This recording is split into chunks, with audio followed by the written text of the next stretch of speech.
Good afternoon, and welcome to this year's conference, From Data to Decisions in a Changing World, Pesticide Cycles and Trends in Air, Water, and Land. I'm Bonnie Raindrop and Project Director for the Pesticides and the Chesapeake Bay Watershed Project, a program of the Maryland Pesticide Education Network. Sorry if my voice gets a little hoarse today. The Pesticides and the Chesapeake Bay Watershed Project was designed for stakeholders, including scientists, public health researchers, policymakers and their staff, environmental and public health advocates, farmers, beekeepers, and innovative businesses. Some of you have been part of this community for years, participating in the conference and in the project's 3 working groups, which you'll hear about later. We are unified by our shared interest in minimizing the harmful impacts of pesticides. You all are experts in your own right, so the collaboration that takes place when we come together, even virtually, advances our understanding and presents new possibilities for working together more effectively. So thank you for being here today. Next, a bit of housekeeping. We'll take a 5-minute break at 3:15. And now let's open your chat window. Tell us who you are and share something about yourself or a project that you're involved in related to pesticides or one of our topics today. Throughout the conference, feel free to add your comments and any resources you want to share in the chat. We'll send out the transcript to everyone next week. And now please also open your Q&A icon at the bottom of your Zoom screen so you can pose questions to our presenters as we move through the program today.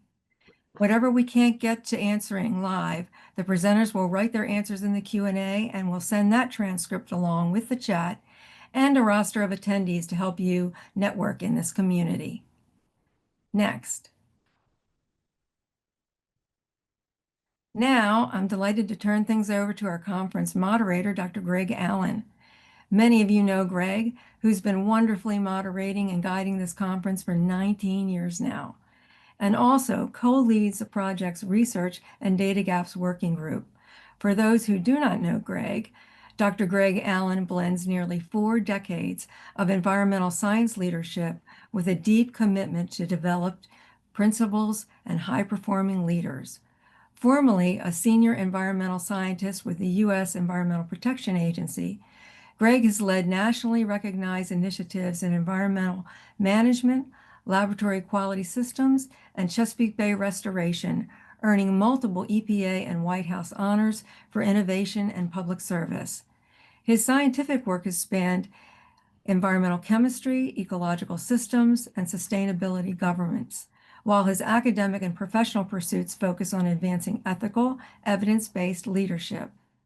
As a professor of leadership at the Citadel and a certified master of the Leadership Challenge, Greg combines rigorous systems thinking with research-driven leadership development, coaching emerging and experienced leaders to align purpose, performance, and stewardship for the good of organizations and the planet. Welcome, Greg. Take it away.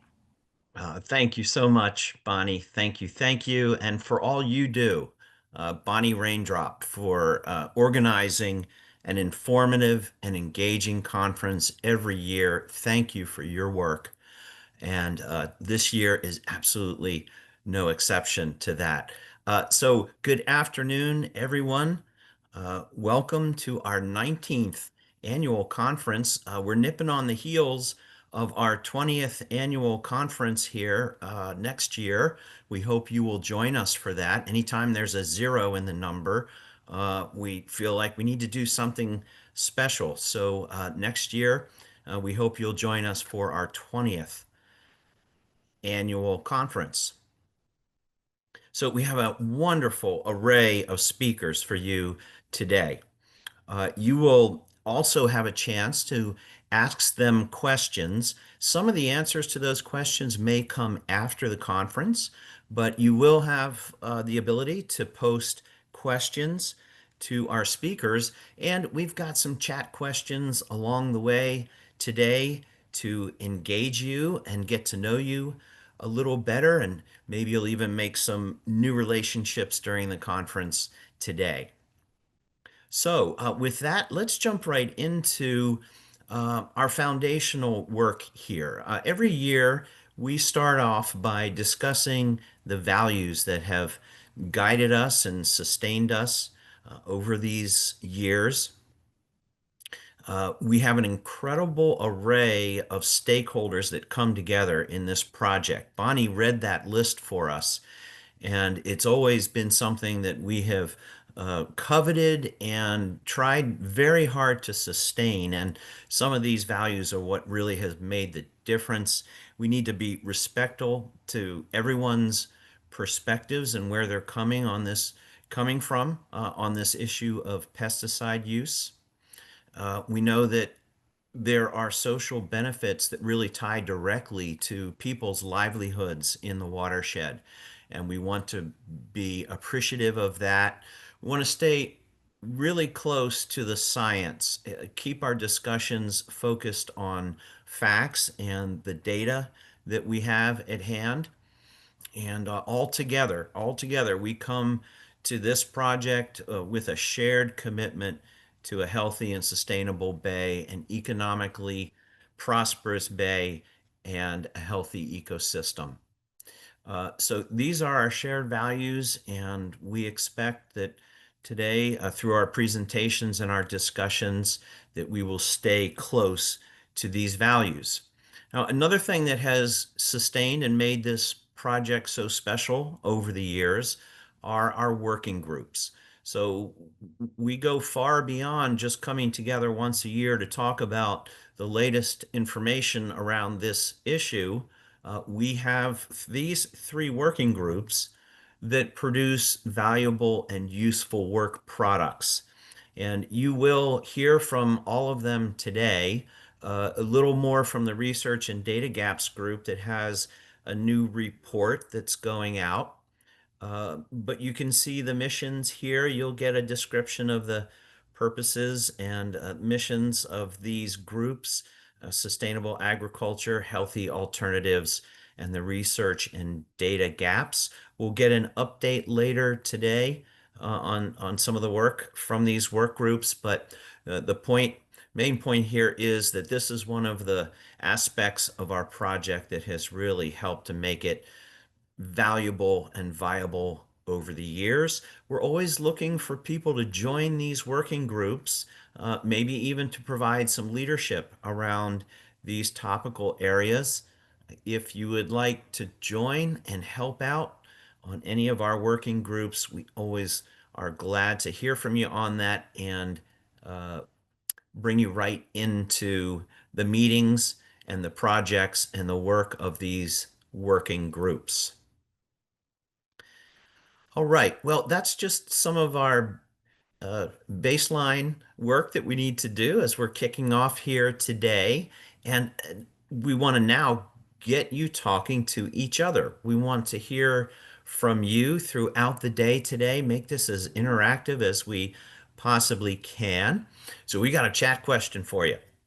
This is an easy one to get started with here. We're coming up on the Thanksgiving season. Yeah, so we're going to ask this question. If you could give thanks to one animal or plant in the Chesapeake Bay or somewhere in the watershed, which species are you thankful for? And maybe tell us why. So this is in chat using the chat feature. And we're just hoping that everyone will share an animal or plant species really special and important to you and that you would like to say that you're thankful for.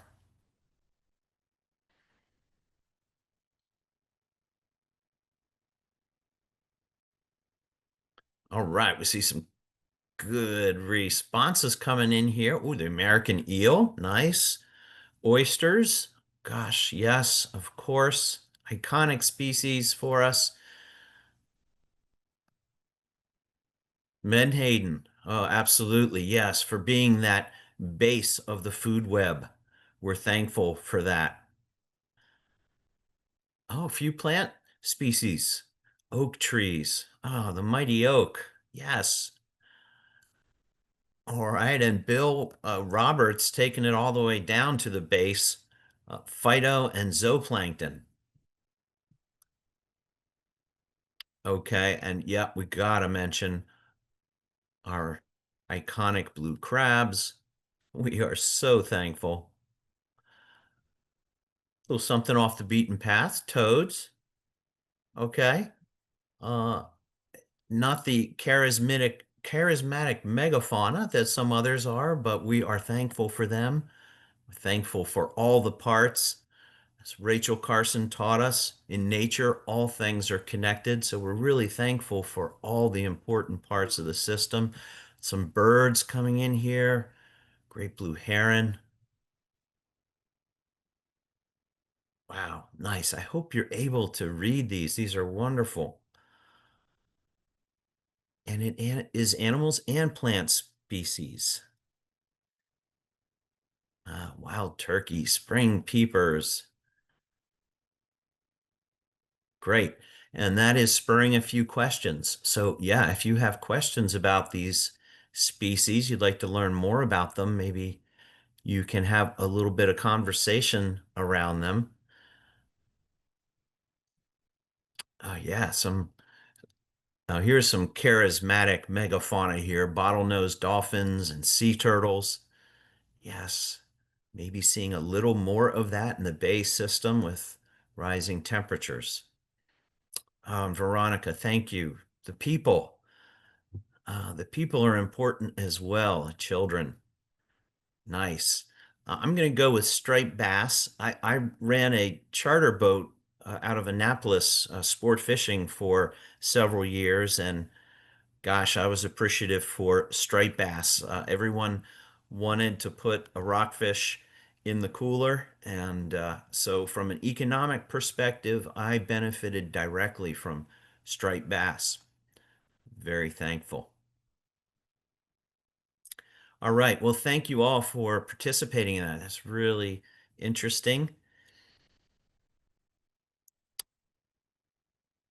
All right. Well, let's go ahead and jump in then to the main agenda here for today. As I mentioned, we have a fantastic slate of speakers. We're going to kick off with Margaret Reeves, and we're going to be talking about an emerging issue here is the connection between pesticides and climate change. Then from Vicki Blazer, we'll hear an update on the report that the Data Gaps and Research Work Group is issuing at this time. It's a summary of salient published research on pesticides in the bay or a piece of research that is comparable from another system might be important. So we'll hear about that. And then from Sam Miller at USGS, policies and I'm sorry. Yeah, okay. Pesticide contamination in the Potomac River. Yes, Sam and his work on the Potomac, some really excellent data on the occurrence of pesticides in surface waters of the Potomac River. Then from Jay, policies and practices for a sustainable future, and really an update on things in the regulatory world, in particular with regard to pesticides. And then finally, today we'll have a piece that steps us away a little bit from the topic of pesticides directly. What this is doing is recognizing that we're in a pretty difficult time in the environmental industry. And we're going to spend a little bit of time talking about tactics and techniques for dealing with times when things are really volatile and uncertain. So we're going to just use a little time at the end of our agenda today to have Ruth Berlin teach us some tools and techniques for getting through difficult times.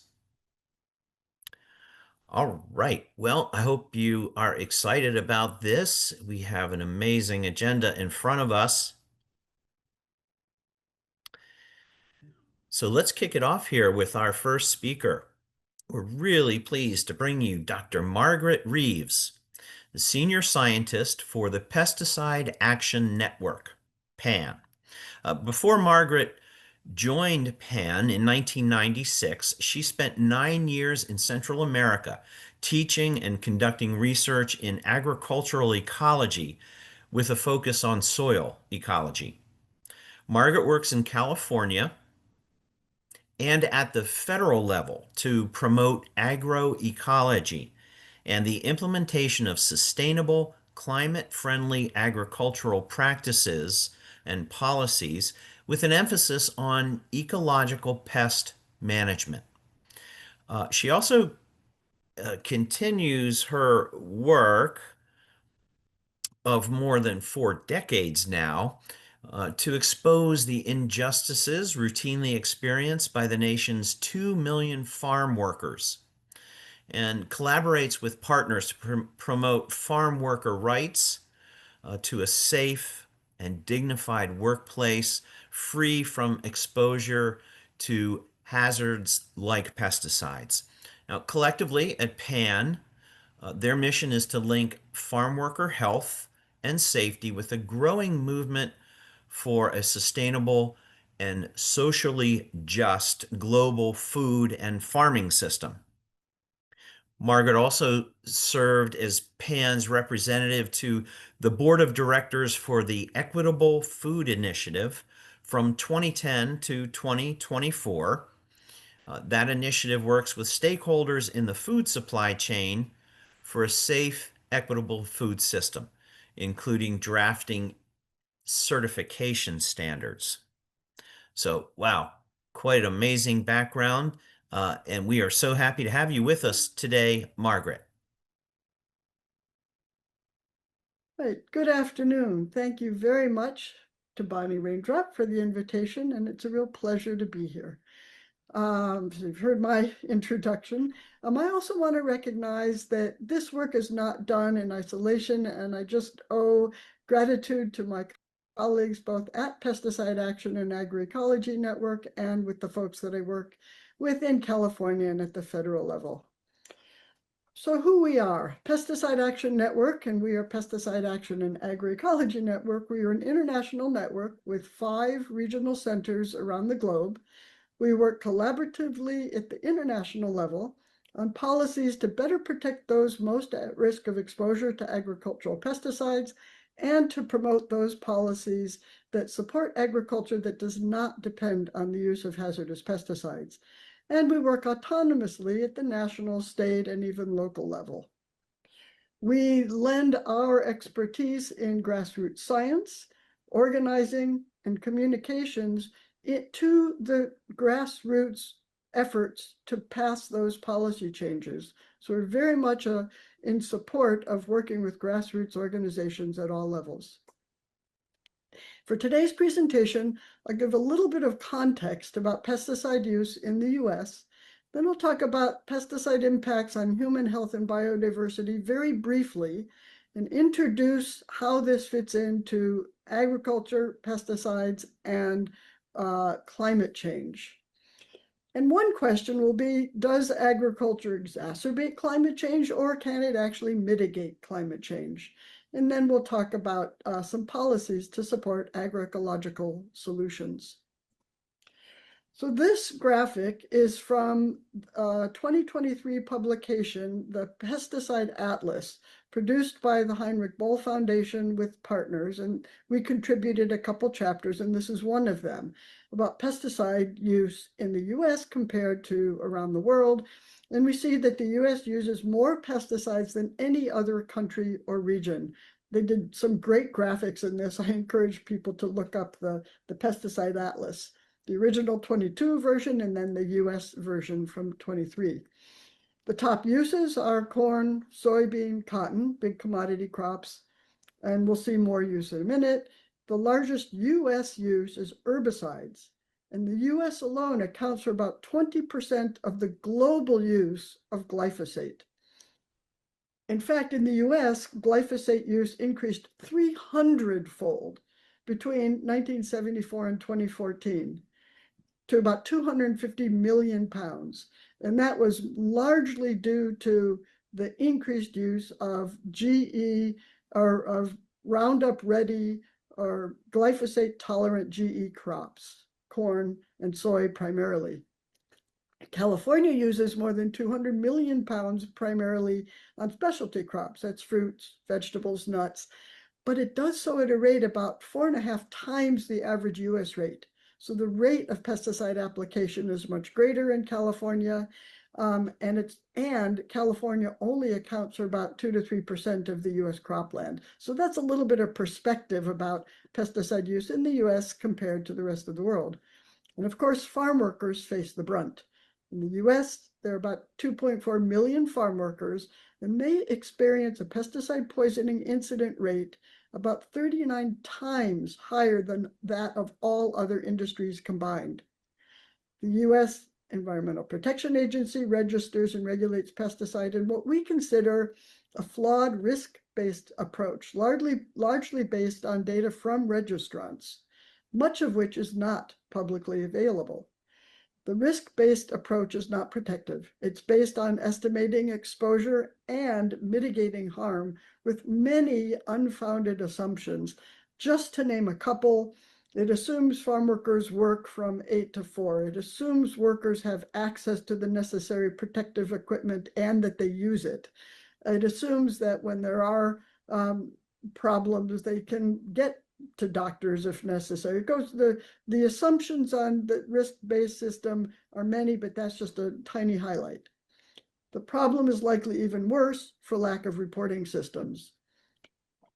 That's both pesticide use and pesticide illness reporting. California is virtually the only state that has comprehensive pesticide use reporting and illness reporting. There's a bit more illness reporting in a little bit in a few states, but one of the biggest problems, even in California, is that the numbers that we have on pesticide-related illness, only acute illnesses, there's no record of chronic illnesses. But the records that we have, we think most, or at least many cases go unreported because farm workers fear retaliation or job loss. They don't recognize the signs and symptoms of pesticide poisoning. They can't get to a doctor. If they do, the doctors often do not recognize signs and symptoms of pesticide poisoning, or they don't know that there is a reporting system or how to report. So the problems go on, and for that reason, we think that what we know about illness reporting is only the tip of the iceberg. Of course, children face the greatest risks. Their little bodies are more vulnerable. They eat more and breathe more per pound than adults.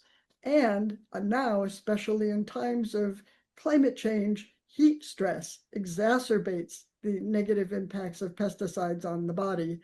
And they face a real trade-off.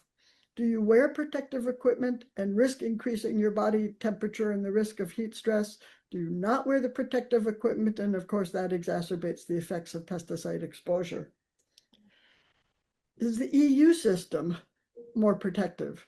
Well, it has a hazard-based regulatory system where pesticides with any of the innate hazards, and that is carcinogenicity, endocrine disruption, developmental or reproductive harm, and a couple others. And that list of some 300 plus pesticides are periodically updated by Pesticide Action Network in their list of highly hazardous pesticides, but it's only authoritative sources that make that list. It's not our decisions about what is or is not on that list. So the EU and the UK have banned 195 pesticides and not approved another 269. The US has only banned 21, with another 81 off the market from manufacturers' voluntary withdrawals. And that's typically how pesticides get off the market in the US. Consumers are underprotected as well. The US Food and Drug Administration inspects less than 1% of imported shipments for pesticide residues. Since NAFTA, the signing of NAFTA in '92, fresh fruit and vegetable imports now constitute 50 and 25% respectively of what we consume. So there are a lot of imports, and residue levels on imports are 4 times more likely to exceed allowable levels. And remember, only 1% of imported shipments are even tested for residue levels. Here's another map from the Atlas. And this is looking at pesticide impacts on different populations. This one is insectivorous birds. So we see from 2008 to 2014, the decline in insectivorous bird populations related specifically to the use of neonicotinoid insecticides. We call them more commonly neonics. And the red symbols are more than 50% decline in populations associated with neonic use. One slide just of the story of other organisms impacted by pesticides. So we see a big, massive decline in insect populations, both beneficial and pest insects. A systematic review of nearly 400 studies showed that over 70%, or 70% of those studies showed harm to vital soil organisms such as bacteria, fungi, earthworms, there are others. And only after litigation did the EPA start analyzing pesticide impacts on endangered species, the delay of which has had devastating impacts.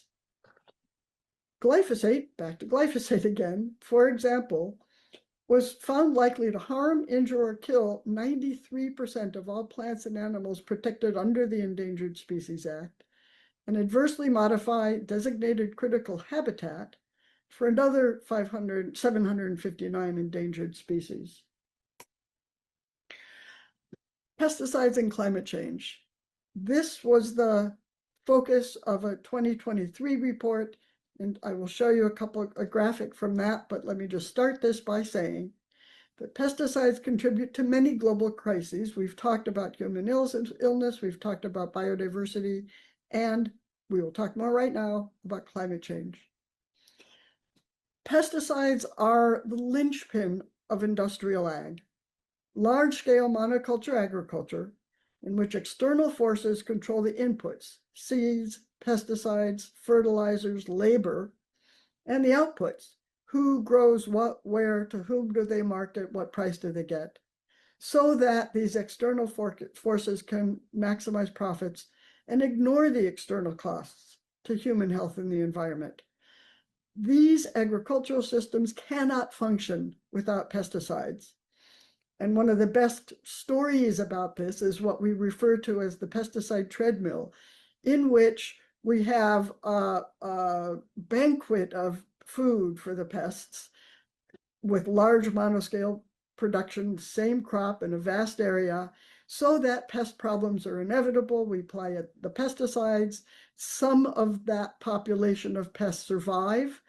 In the subsequent populations, the percentage of the resistant pests increase, hence the need to apply ever more pesticides, more toxic pesticides, different pesticides, and those same pesticides kill what would be natural enemies of other pests that then become pests. So that's what we call the pesticide treadmill, and it's inevitable with large-scale monoculture production.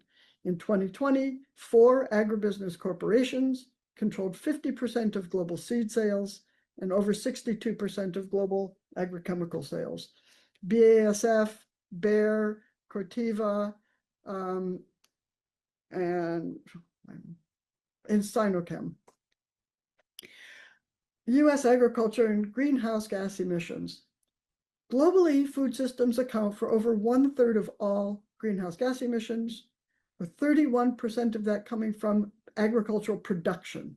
So other parts about transportation, et cetera, but agricultural production. This largely excludes pesticides. It does include the energy used to apply pesticides. It doesn't say anything about pesticide production and the application of pesticides and what those activities mean in terms of greenhouse gas emissions. And that's what we dived into a bit in our 2023 report.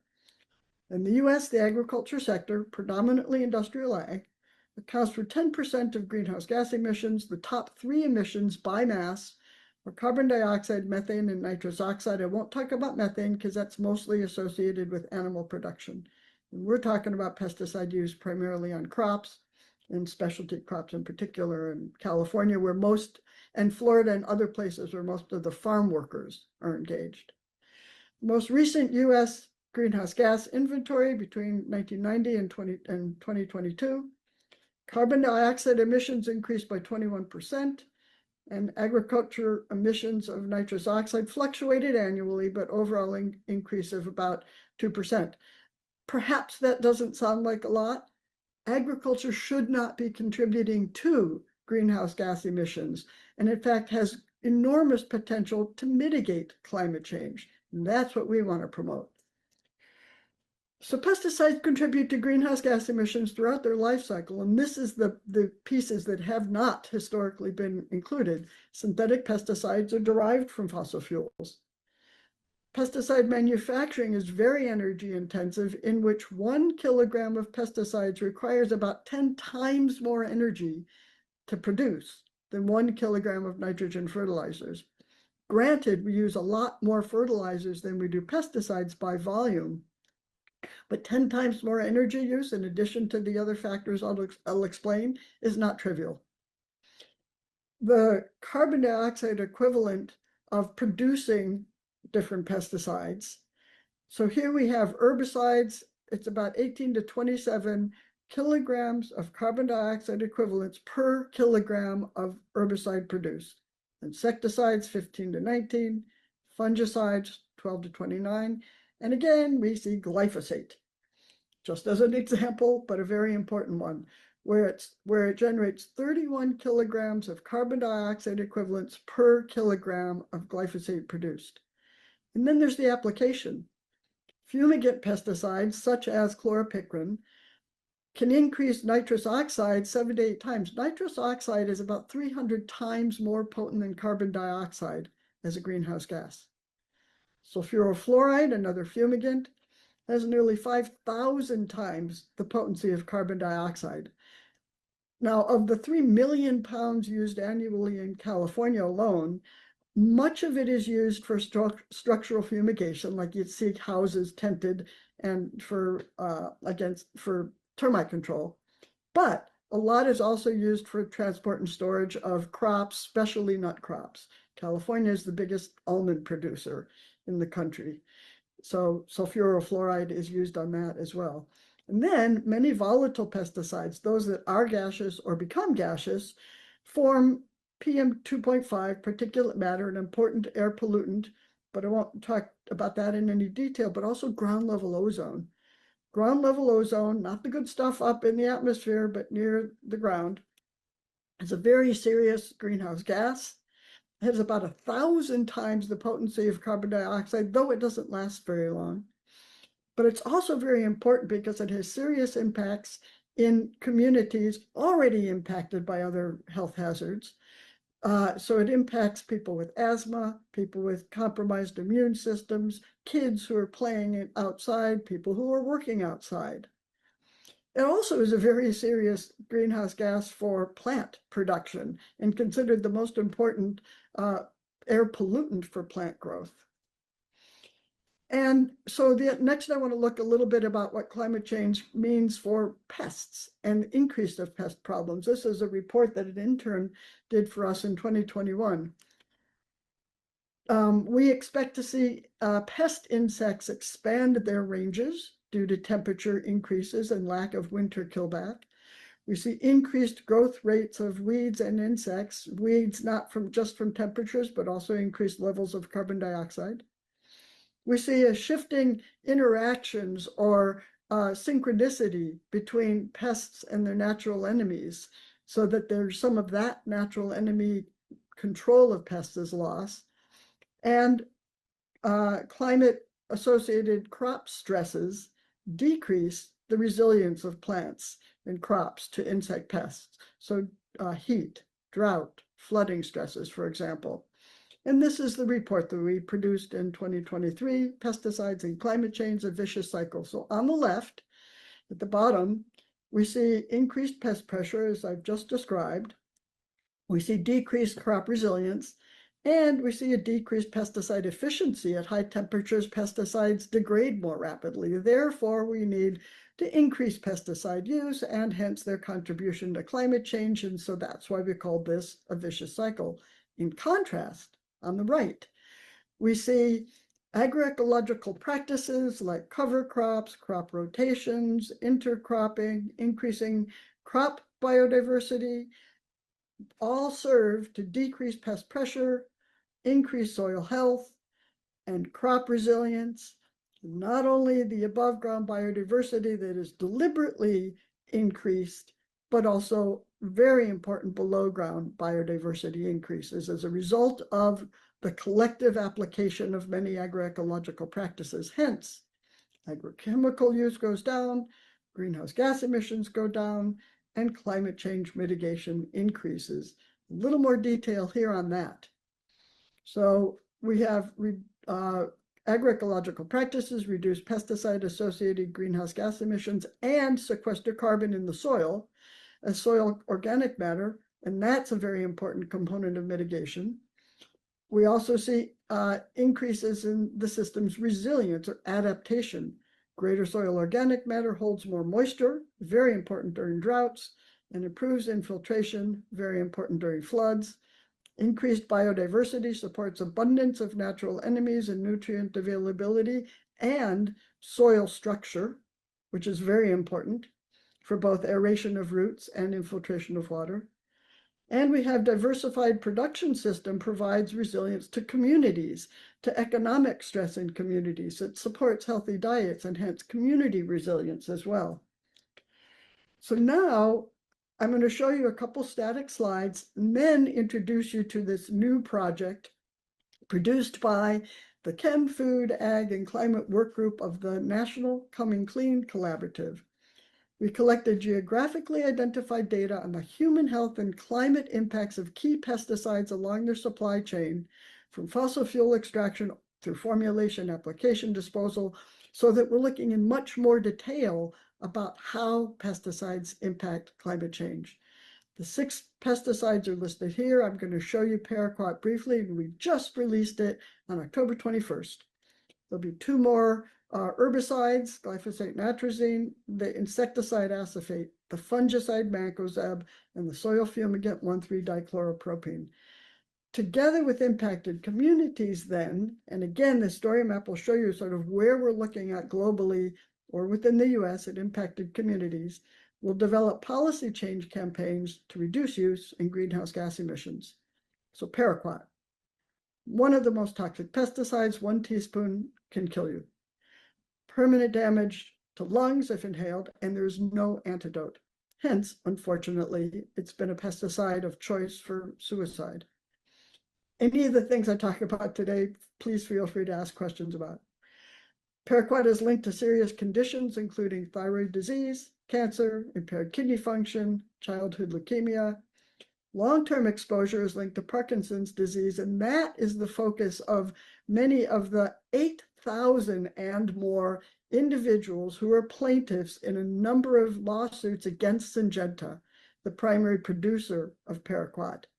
And you might think about, oh, you've heard a lot of stories about glyphosate or Roundup and a lot of legal cases against Monsanto, now Bayer. So the same thing is happening with Parkinson's and Syngenta.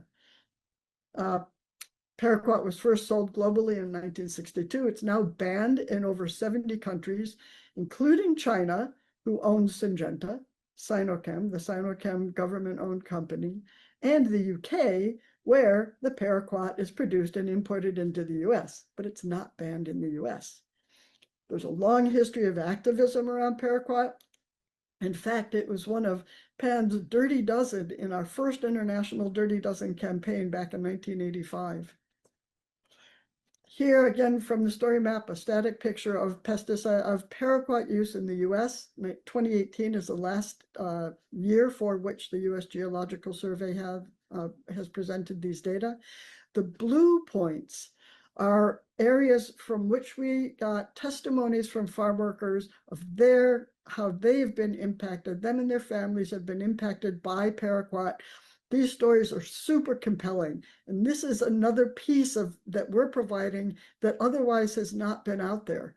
Really interesting information. This is the supply chain map of Sinochem, that is Syngenta's, production of bromoxone, which is one paraquat product, one of the primary ones in the US, but not the only ones. The blue indicates where fossil fuel is extracted. The green is where intermediary chemicals, and then ultimately in the UK, the paraquat is manufactured, exported to the US, imported at the port of New Orleans. Paraquat use in the US, we import between 40 and 156 million pounds of paraquat each year. Big range, I know that. What the folks who were doing all the analysis of the import data showed was about 95 million pounds in 2018, though the USGS map only reported 17. We don't know exactly why the discrepancy, lack of reporting. There's some non-ag use, like in right-of-ways. Paraquat is used as a pre-plant herbicide directly on crops as a desiccant, like in cotton, for example, applied to cotton so the bolls shrink up and are easier to harvest. Or it's used as a between-row herbicide.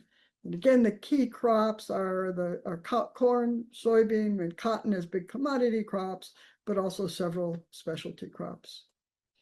And now I'm going to flip to the story map and show you that briefly. Again, this was just released on October 21st, and you can scroll through it and go directly to the different categories. It's sort of like a table of contents. And in each one of those, there's links to a detailed report in Spanish or English that we produced. So we have about paraquat, the hazards, how it's applied, what it looks like environmentally. Again, the health hazards here and here, a map of all the countries where paraquat is banned. Here we have the import into the port of New Orleans. Here again, we have that US use map that I showed you already.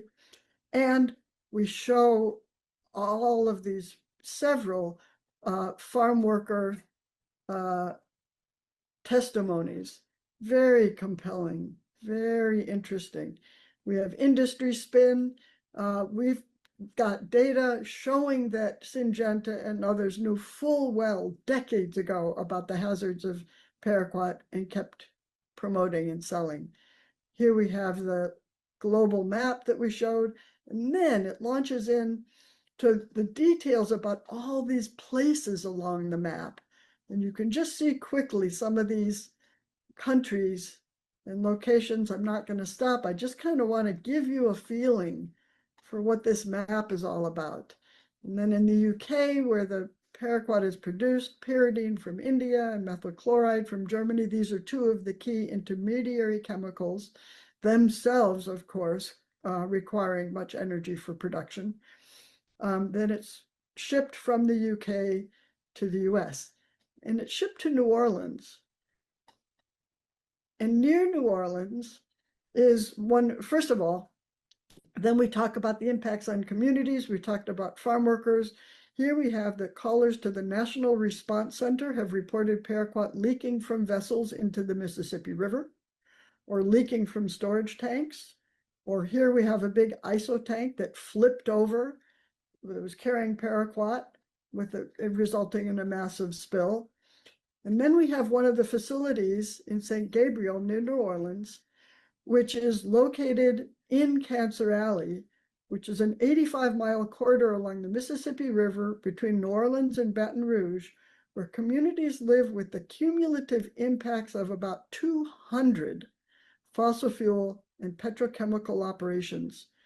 So it puts this pesticide manufacturing into perspective along with the other elements of the petrochemical industry. And that's why the group that I said worked on producing this Chem, Food, Ag, and Climate very deliberately wanted to unify folks who are concerned about agricultural pesticides with those concerned about the petrochemical industry in other realms as well.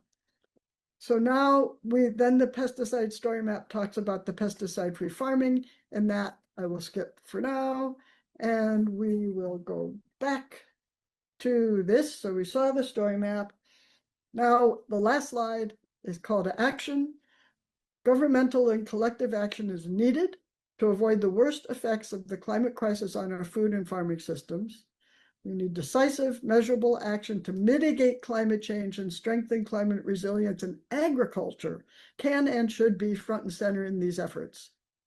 Significant reductions in use of synthetic pesticides combined with transition to diversified agroecological farming is a must and is doable, and we need the support to make it happen. Policies must address barriers to farmers that farmers face in making the transition, like markets, technical assistance, loans. This list can go on, and I'm happy to talk about that and some work going on right now in California that's very exciting. And we need to support collective movements, especially of small-scale farmers, farm workers, indigenous peoples, environmental justice communities, to make decisions about the land that they steward. And so now I will end it and turn to questions from you all. Okay, thank you, Margaret. Wow, amazing set of information there. You've made a really great case as to the risk that exists, and you're pointing us toward a better way. And so let's just spend a few minutes here talking about that in particular. You just said that there was some work in California that you were excited about on the policy front. Can you say just a little bit more about that and how transferable it might be to other parts of the country, like the eastern side? Yeah, thank you very much. Yeah, so gosh, the California Department of Pesticide Regulation and the Department of Food and Ag held a 2-year workshop from 21 to 22 about sustainable pest management. In 23 came out with this big roadmap that has some really big goals, like 95% reduction in the use of what are going to be determined as priority pesticides. My short version is highly hazardous pesticides. And since that, there's been a lot of work. They actually have hired staff to implement this roadmap. There's statutory obligations and some funding, and a lot of civil society organizations are working together to implement that. One piece of which we're doing is focusing on procurement. In other words, if we can procurement, the power of procurement cannot be underestimated. One of the biggest barriers for farmers to do the good practices that require a lot of input, information, transition, changing processes is, can they sell their products? So our idea is, if the state, which has a big procurement power, can put that towards incentivizing growers to use those practices, that can go a long way to help transition agriculture. Talking about other places, there are a lot of good examples of using procurement as an engine for acquiring values-based products. There's the Good Food Purchasing Program, or the Center for Good Food Purchasing, which has worked with school systems and municipalities around the country, and there are some on the East Coast as well. So food procurement, or procurement of agroecologically produced or sustainable pest management produced, is one really good way to implement or to support this kind of transition. Wow, sounds very interesting. Maybe next year we can dive a little deeper into the policy side of things, but that does sound like some very exciting work there. Okay, so there are some questions in Q&A that we'll take a few of now, and maybe Margaret, you can answer others as we go through the conference here. There's a lot of interest around paraquat all of a sudden here in the group from the data that you show. And so some people are interested, why? Why have we not banned it yet for this particular use? And a related question, Margaret, is it coming back on the scene and being used more frequently because of weed resistance? Is that one of the reasons it's coming back into the system? Very, very good question, and you hit the nail on the head. With any pesticide, whether it's an herbicide, insecticide, fungicide, etc., there will always be development of resistance, as I sort of mentioned with the pesticide treadmill. So as a response, you look for other chemicals. So with herbicides, like paraquat, glyphosate doesn't work, you go to paraquat. Paraquat doesn't work, you go to glyphosate or dicamba or glufosinate, or there's a whole slew of them out there. And that's exactly what's happening, is people are going to different herbicides, different mixes of chemicals. So it's not going away. And to answer your question about why, well, look to the power of the agrochemical lobbies in the US, and two other big pieces of policy that have raised their ugly heads over many generations and right now big time is preemption. So a lot of push for states for preemption so that states cannot issue stronger protections than the federal government, and what are called failure to warn or liability cases, because the likes of Monsanto and Bayer and Syngenta don't want anybody to have the capacity to sue them because of harm that those chemicals have caused. So there's a big effort in many states to enact these liability cases. And I can provide people with information, or you can actually go to the Pesticide Action and Agroecology website, look up preemption and look up failure to warn, and you can find all sorts of like currently what's going on with some of these policies. Okay, that sounds like a great resource. Wow, it's a complicated system then, isn't it? Uh, Indeed. yeah. Okay. Now, on the East Coast, you showed a map of the usage of paraquat, and in the Chesapeake watershed, we saw quite a lot of indication of paraquat use. Is that soybean and corn, which would be the two biggest grain crops in the watershed? It can be that. It's also used to kill back cover crops. And in fact, I misspoke. I saw in the recording when I talked about using paraquat as a desiccant, I said it was to shrink the bolls. Well, you don't want to mess with the cotton bolls, but it desiccates the foliage so that it's easier to harvest. So paraquat is used as a desiccant, especially when there are cover crops. Now, there are good organic ways to cut down the cover crops, but paraquat is one of those things that's used. It's also used in just as a regular old herbicide in vegetable production. So Hmm. yes, commodity crops, vegetable production, even to kill cover crops. Hmm. Quite a few uses for paraquat there. Okay. Yeah, and there's a question about cover crop here that maybe you can give us an answer to when you're able. It's this conflict between the benefits of no-till and cover cropping, but those are two practices that have the potential to spur more use of pesticide. Is that something that you've dealt with in the agroecological practices guidance that you have? Yeah, that's a super important question because we get sort of big ag people saying, "Oh, but it's really good to keep the crops in the soil." So using herbicides to kill them back is just an unfortunate result of wanting to do no-till. Well, in fact, correct, a lot of no-till comes hand in hand with herbicide use, but it's not necessary. And so when you look at organic growers or other agroecological producers, they use practices like, for example, roller crimpers. So if anybody's familiar with organic practices, that's one very common way to terminate cover crops, Hmm. Non-chemical way. a non-chemical way. Okay. Okay. Well, Margaret, we're about out of time for this segment. Thank you so very much. I hope we'll have you back in the future, maybe diving a little more deeply into the policy implications. But thank you for a really excellent set of information here.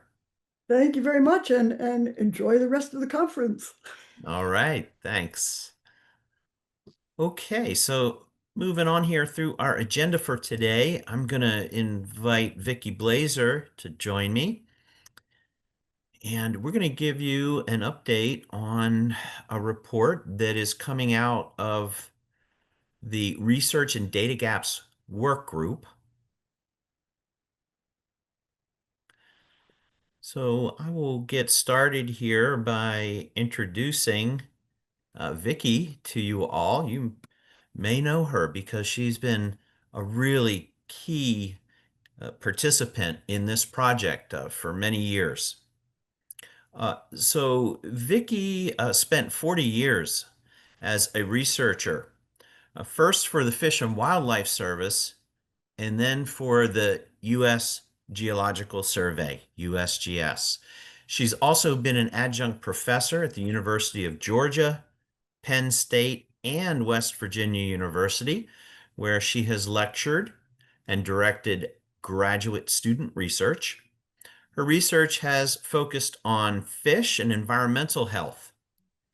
She recently retired from USGS, but has continued as an emeritus scientist with the Eastern Ecological Science Center, the Leetown Research Laboratory. So it is always an honor to collaborate with Vicki, and Vicki and I co-lead the work group. So let me give you a little bit of the backstory on this. If you were with us last year, you remember that we issued a report that was a summary of what we thought to be salient research on this issue of pesticides in the Chesapeake Bay watershed. And that report was covering a period of years 2010 to 2021, almost over a 10-year period. We realized that that report, it took us a little while to finish it up and get it out the door. And so we did that in 2022, that first report. And so we wanted to get caught up from that point. So this report that we're talking to you about today is salient research that we see from published in 5. So it essentially brings us up to date.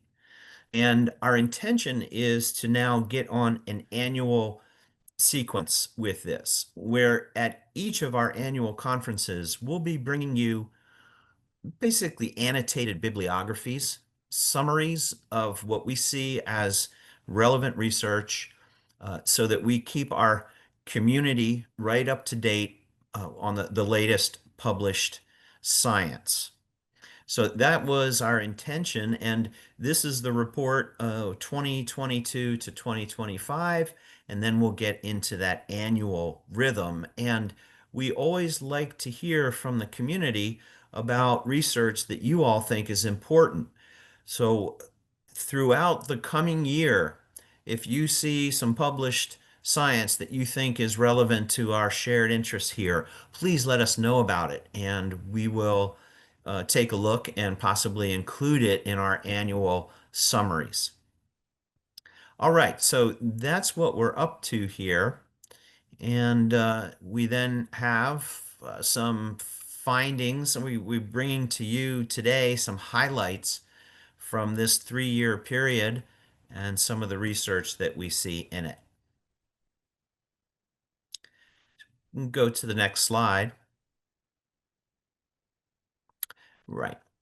So this is what I just explained. This is the purpose. This report is this 3-year period that follows the one that you see the picture of. We released that last year, and brings us up to date. All right, so I'm going to hand it over to Vicki, and she's going to give us a few highlights from this report. Okay, next slide. As Greg said, understand that we're just picking out some that we think are relevant to the Chesapeake Bay watershed. There's literally hundreds of papers out there on pesticides. And as he said, if there's ones we're missing that you think are really important, Obviously, in the next, as we do this every year, we didn't get all the 2025 in for this year, and we'll be adding those in. So, we'll always be a little behind. So just a couple things. We do like to find ones that are really Chesapeake Bay focused if possible. And you're gonna hear about the one about the contributing factors to pesticide contamination in the Potomac by Dr. Miller. So I'm not going to say much about that. It evaluates sources, land use associations with pesticide presence, and the various types of pesticides. So hopefully you'll all listen to that. There were 2 other studies that came out that were really not on pesticides, but were on the health of smallmouth bass and the associations with surface water contaminants. And I include those because for that project, which was kind of a long-term monitoring project, there's monthly and bi-monthly water samples that were analyzed at 4 different sites. These papers, one of them is on Antietam Creek in Maryland, and the other is on 2 sites up on the Susquehanna River. And the 105 different pesticides or pesticide degradates were analyzed monthly or twice a month in the spring. So it does provide some correlations with smallmouth bass health and pesticides. And some of the things, obviously, that we found was there were a lot of variation in sites. There's also a lot of variation monthly and annually. And so sampling period is really important when you're assessing sublethal effects. A couple things that we did note were that, as a number of studies have found, atrazine, metolachlor, simazine were some of the highest that we measured and measured the most often, as well as concentrations being high, particularly in the spring and early summer. And that was important for smallmouth bass because that's when the young of the year are there, and they're the most susceptible to effects on immune system and endocrine disruption and things like that. Next slide. We've already heard some about glyphosate, and there were 3 reviews I came across that were really good, and I learned a lot. One on terrestrial ecotoxicity in 2023, another one on aquatic ecotoxicology 2024, and then more of an overview, which includes human health concerns. As has already been pointed out by our keynote, this is one of the most commonly used herbicide in not only in the Chesapeake, but other places as well. Here in the Chesapeake, it has been used for terrestrial weeds as well as for invasive Phragmites in wetlands. So, that can be an issue. I also wanted to point out that it's not measured in a lot of studies. For the what I mentioned, the papers on the smallmouth bass health, that was not one we mentioned. We measured because it's in a different schedule than many of the other pesticides. In other words, it's analyzed in a different way, and so a lot of studies are not actually analyzing for it, which is a real data gap. Some other data gaps that were pointed out in these papers were that there are numerous formulations and other ingredients that are added to those formulations that alter absorption, distribution, metabolism, excretion, toxicity, and these are rarely considered in risk assessments. And as again was pointed out earlier, the risk assessments themselves can be flawed. Next slide, please. There were a couple good reviews on effects of pollinators or other insects. It's been well documented that declines of wild and managed populations of insects have occurred. And a number of these reviews were on sublethal effects and also the synthesis of data. One of the things to take into consideration is insecticides obviously directly kill pollinators and other insects, but herbicides can reduce food availability to many of these. So that's also an issue. There was one paper on flower plantings and how that can mitigate some effects when their flowers are planted around fields. But it also showed that there's a lot of species differences. And so one species, it mitigated the effects, the other not so much. Another paper was on farmland birds. Again, as you've already heard, bird populations or farmland bird populations are decreasing worldwide. And so this review covered the potential effects of pesticides. And again, interspecies variability and sensitivity is really important, as well as delayed non-lethal effects that can have major consequences on bird populations and bird communities. Next slide. Some of the other data gaps that we wanted to consider are what we're calling emerging issues. Last year, we talked a lot about PFAS and pesticides, so probably an emerged issue rather than emerging. But we know that there can be some significant sources of PFAS in pesticides, both through their active ingredients and their degradates, which is probably the major source, but also fluorination of plastic containers and leaching of those materials. But the other thing that a couple papers pointed out was the fluorination of inert ingredients, and that was identified as a major data gap. And again, something we've already identified, but that definitely needs more work. A number of PFAS inert ingredients are actually approved for food use. And then there was one paper that was very interesting on the PFAS, the whole One Health concept, and what they called circular, which I had not heard of before, but circular and sustainable agriculture. So the use of biosolids, manure, contaminated irrigation water, and how that can be taken up by plants and food animals and passed on to humans and then passed on again. So PFAS is something we're still very concerned about and want to see a lot of research on. The other thing that came up, I found a study in the Patuxent River where when you just read the abstract, it talked about pesticides on microplastics extracted from jellyfish, which was really interesting. And that particular paper didn't have a lot about actual pesticides because of the methods they were using.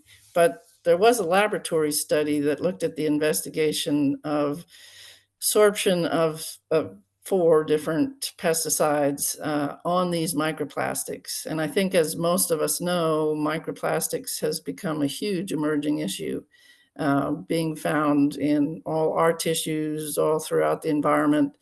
And so if it is a source of pesticides getting into us and animals and plants, something that is definitely a data gap. The laboratory study found that DDT especially sorbed onto microplastics, as did glyphosate. Atrazine and 2,4-D, not nearly as much. Next slide. So some of the data gaps that were identified in many of the studies are, and things we've recognized, but it's always good to emphasize, pesticides are generally regulated as single compounds. And we really need a lot more data to understand synergistic effects of pesticide mixtures, as well as the inert or co-formulation compounds. And as we've already said, manufacturers are not necessarily required to list those. And so there is really a need to identify those and then understand cumulative risks. It's also necessary to understand species differences because there are certainly many of those, and sublethal and potentially long-term effects as well. And then a need to better integrate pest management balanced with environmental and public health concerns. And 2 that I'll just quickly mention that somebody sent to us. One was a paper on enhancing the retention of pesticides using droplets cloaked with an ultra-thin food and environmentally safe oil layer, which could reduce pesticide use as well as surfactant use. And so that is an interesting developing technique. And then Ruth sent us a video that was really cool about robotic equipment that's being trained by AI to weed fields, which could really cut down on herbicide use anyway. So those are just a few, I think, of techniques people are looking at to sort of reduce some of the pesticide and herbicide use. And I think that's it. And I don't know if I have time for questions. If not, put them in the chat and I will try.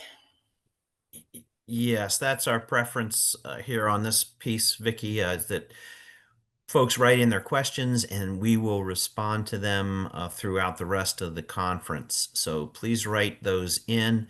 Vicki, thank you so much for giving us a nice overview of the report, which we will make sure is available to everyone. You see here the information for accessing it.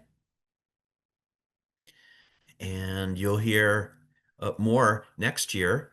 Wow, that emerging technology, so very interesting. Maybe that's another possible theme for our 20th conference or for a work group or some of the work that we do within the project going forward.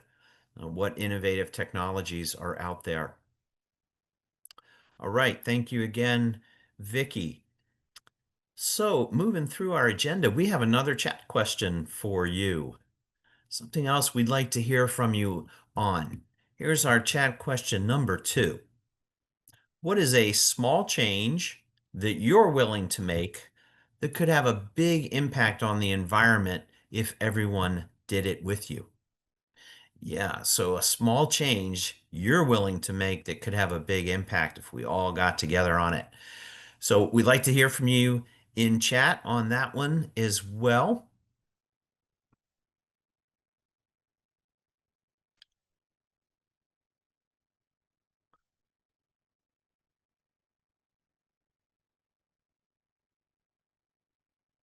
You gave us some great answers to our first question. Can't wait to see what you have in mind here.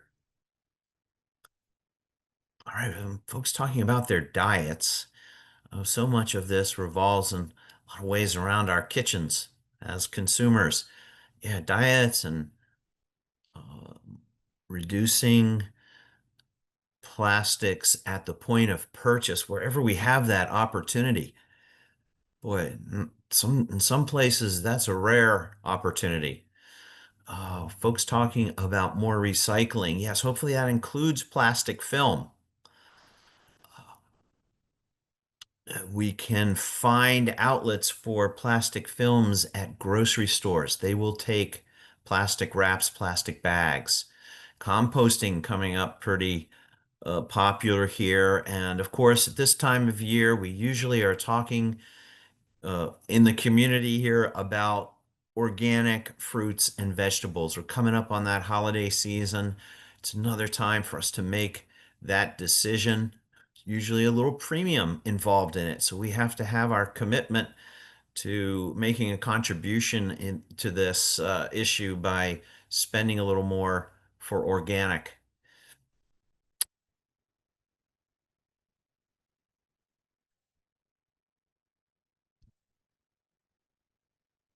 All right, I hope you're able to follow this discussion. Lots of wonderful ideas. These are things that if we did it, it's got the ball rolling and others did it, would make a big difference. So let's be inspired by this. And particularly in the upcoming holiday season, maybe thinking about approaching things just a little differently, making the world a little better place. All right. Yeah, thanks. Well, we can keep these coming in here. We're going to take our break at this point. We're going to take a 5-minute break. So we will be back at 3:20 Eastern Time. Please keep these thoughts coming in chat, and we'll see you in 5 minutes at 3:20.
All right, welcome back, everybody.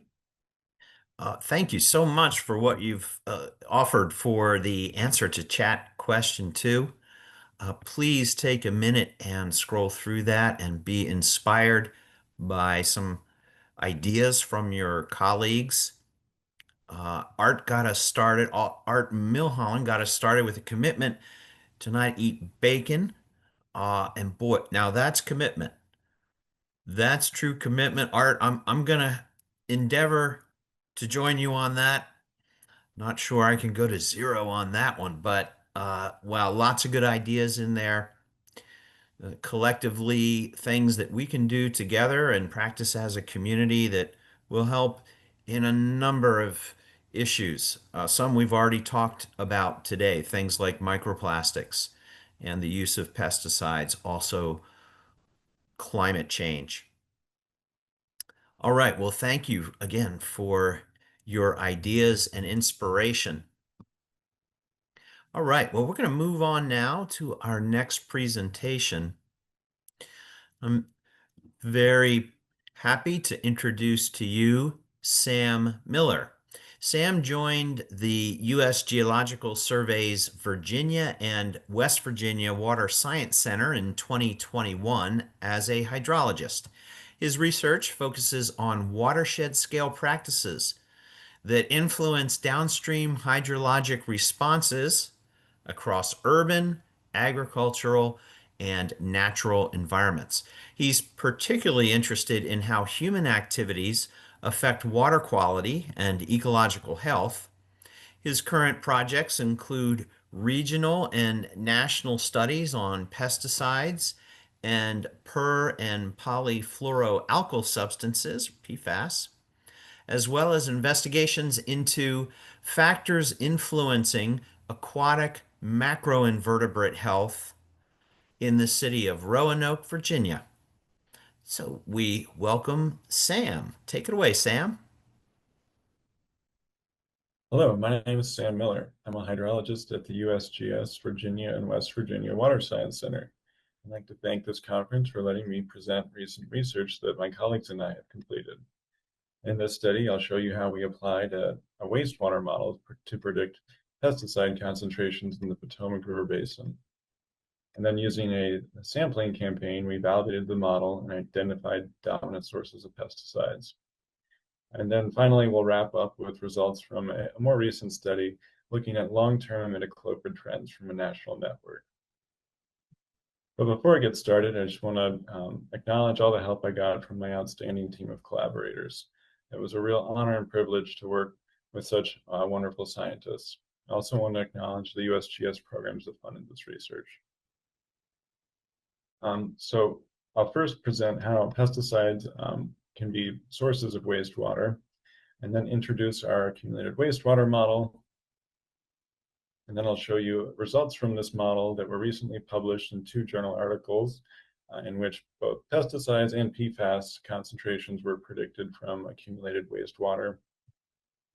And then finally end with this more recent national scale trend study in which 2 sites are from within the Potomac River Basin. So the USGS has been detecting wastewater contaminants in streams for decades. This includes things that maybe you've thought about before, such as pharmaceuticals, hormones, antibiotics. Certainly nowadays, PFAS is on everyone's radar, but pesticides can also be found in wastewater. On the right, I'm showing one of the largest wastewater treatment plants in the world that's within the Potomac River Basin. I know for myself, I often take these really impressive feats of engineering for granted. They turn our raw sewage into treated effluent, which can be returned to our surface water bodies, which in the modern water cycle is a very important component. However, you can imagine removing contaminants at very fine trace concentrations, such as parts per trillion, is really challenging. So it's important that we can, understand where wastewater is located and characterize potential chemical exposure. So pesticides can be introduced to municipal wastewater from a variety of ways. Perhaps more obvious, we've detected pesticides in tap water and in human urine. Various laundry and cleaning products contain pesticides. There's a growing attention to pet, flea, and tick treatments as a potential down the drain source, as well as numerous industrial processes that may have direct discharges to municipal wastewater. So if we can develop these wastewater models to estimate contributions from point sources, together with measurements, we can identify, whether point sources or non-point sources are contributing to contamination that could be targeted for management. So that's what we did in this study. We've been developing this accumulated wastewater model that builds off a decade plus of research that started with this drinks model, in which Rice and Westerhoff estimated the percentage of treated wastewater in drinking water intakes. And on the lower right, you can see the new and improved modern water cycle, in which the emphasis on human use is really emphasized. And I'm circling the municipal and industrial water use. This is an integral part to the modern water cycle, not only in arid regions of the world, but in places like the Potomac River Basin, such as the Occoquan River, which was one of the first potable indirect water use projects in the world, in which we have a drinking water intake downstream of a very large municipal wastewater treatment plant. So it's important that we can understand where wastewater is located and predict potential chemical exposure and effects to human and aquatic life from wastewater. So Rice and Westerhoff collaborated with USGS authors to develop this model for the Shenandoah River watershed, a sub-watershed of the Potomac. And in that study, basically, they identified where municipal wastewater treatment plants are located, these white circles, and how much discharge they have into stream segments.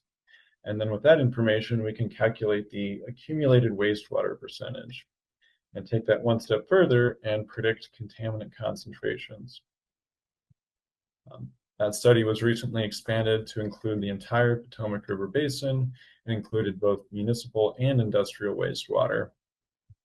And as I mentioned, they predicted various concentrations from different classes. And so the current studies pick up where this left off, where we're now attempting to model more types of pesticides as well as PFAS.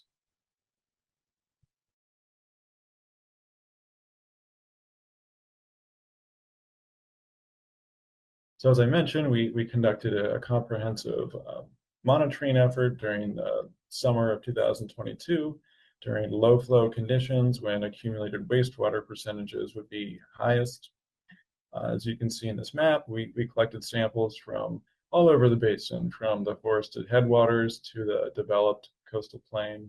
We sampled sites with absolutely no wastewater to sites that were a majority accumulated wastewater. In addition to pesticides, we sampled for PFAS, pharmaceuticals, trace elements, major ions, dissolved organic matter characterization, really to get a holistic view of the water quality. And then we compiled lots of data from literature on treated effluent wastewater concentrations and decided to focus on these 14 target pesticides. These were pesticides that were reported most often in literature and frequently detected. And so our model input concentration represents the median value that accounts for the non-detect percentage in parentheses. Now we also modeled using a hypothetically lower and higher concentration to acknowledge the range of uncertainty in this input data set. So on the right, you can see the circles represent municipal wastewater treatment plants scaled by their discharge. And so we assume that the effluent coming from these plants was representative of our model input concentrations. So now looking at what was detected, represented in these colored box plots, compared to the aquatic life benchmarks that are these small symbols. First, I'm showing you everything that was detected, then I'll kind of zoom in on the target pesticides. 49 pesticides were detected. The insecticide imidacloprid and herbicides atrazine and prometon were detected at almost all the sites. Almost all the sites had at least one detection. However, the average number of detections per site was 19 different pesticides, for a cumulative concentration of about 400 nanograms per liter on average.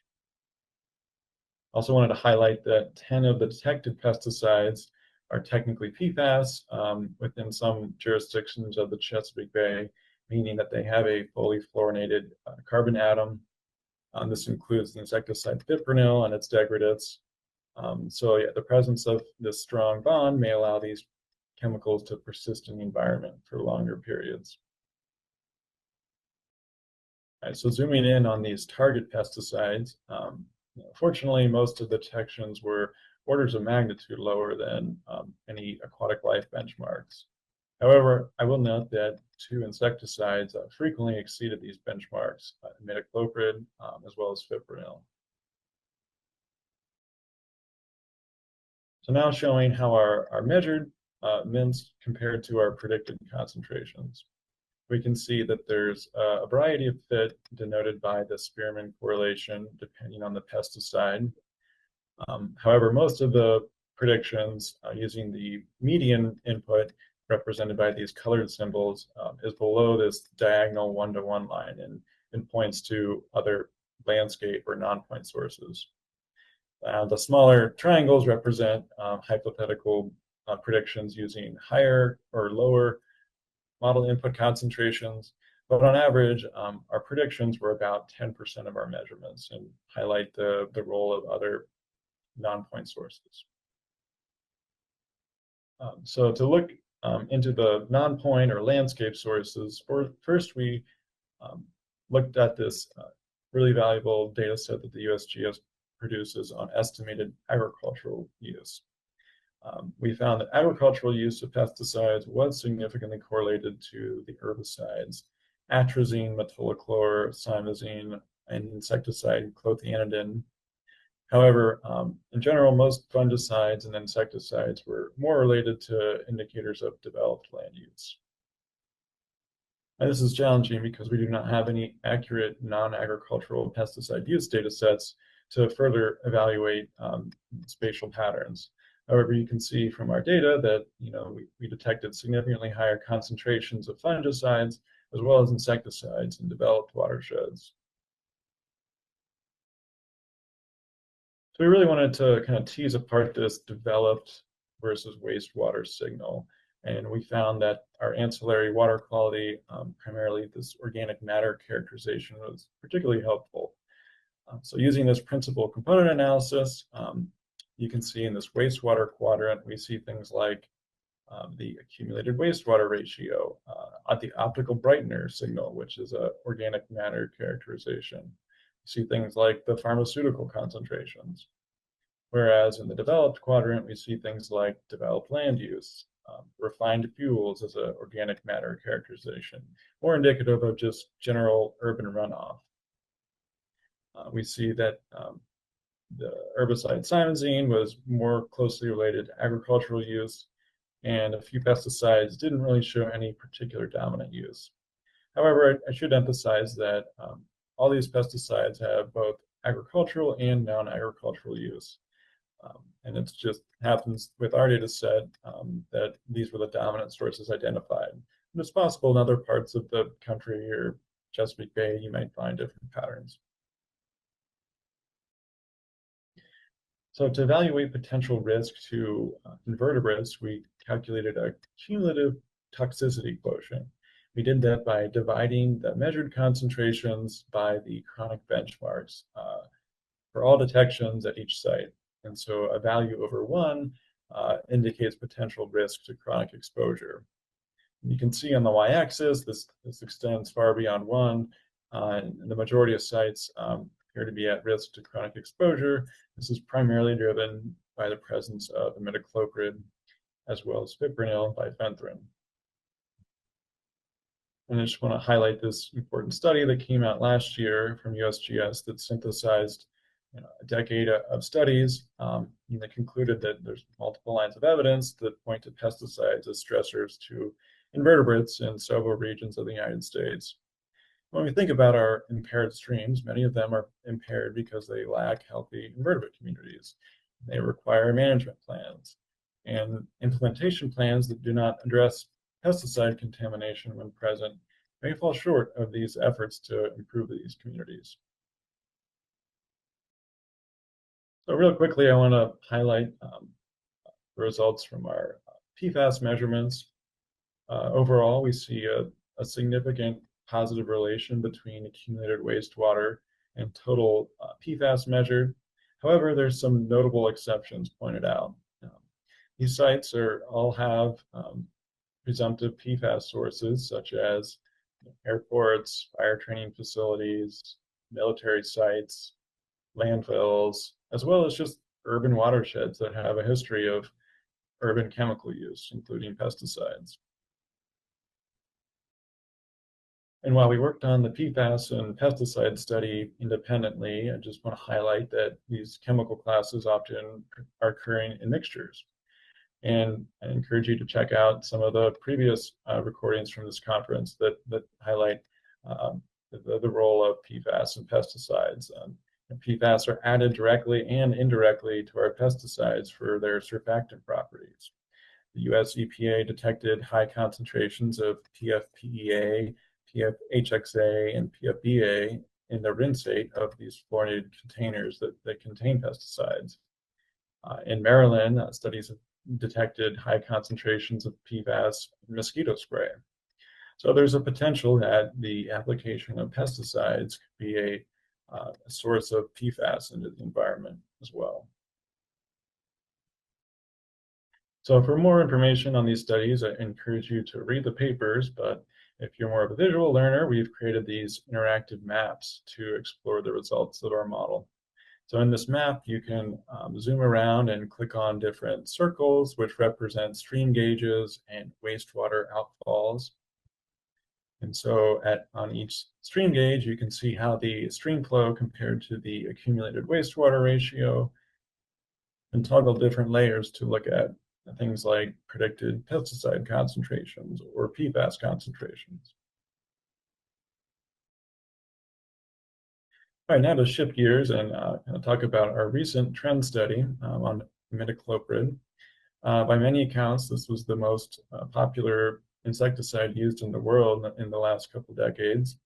This is a systemic neonicotinoid insecticide that's used in both agricultural and urban settings. In agricultural settings, it's commonly used as a seed coating, but also as a spray and in granule form. And in non-agricultural use, there's quite a large number of uses, including turf grass, gardens, termite deterrent, invasive species control, forestry, and veterinary products. Imidacloprid is known to be highly soluble and moderately mobile, meaning that there's a potential for leaching into groundwater where it may be able to be transported large distances.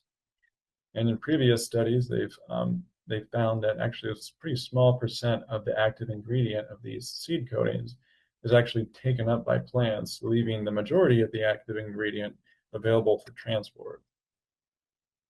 Of course, neonicotinoids are concerned to insects, in which they're highly toxic to these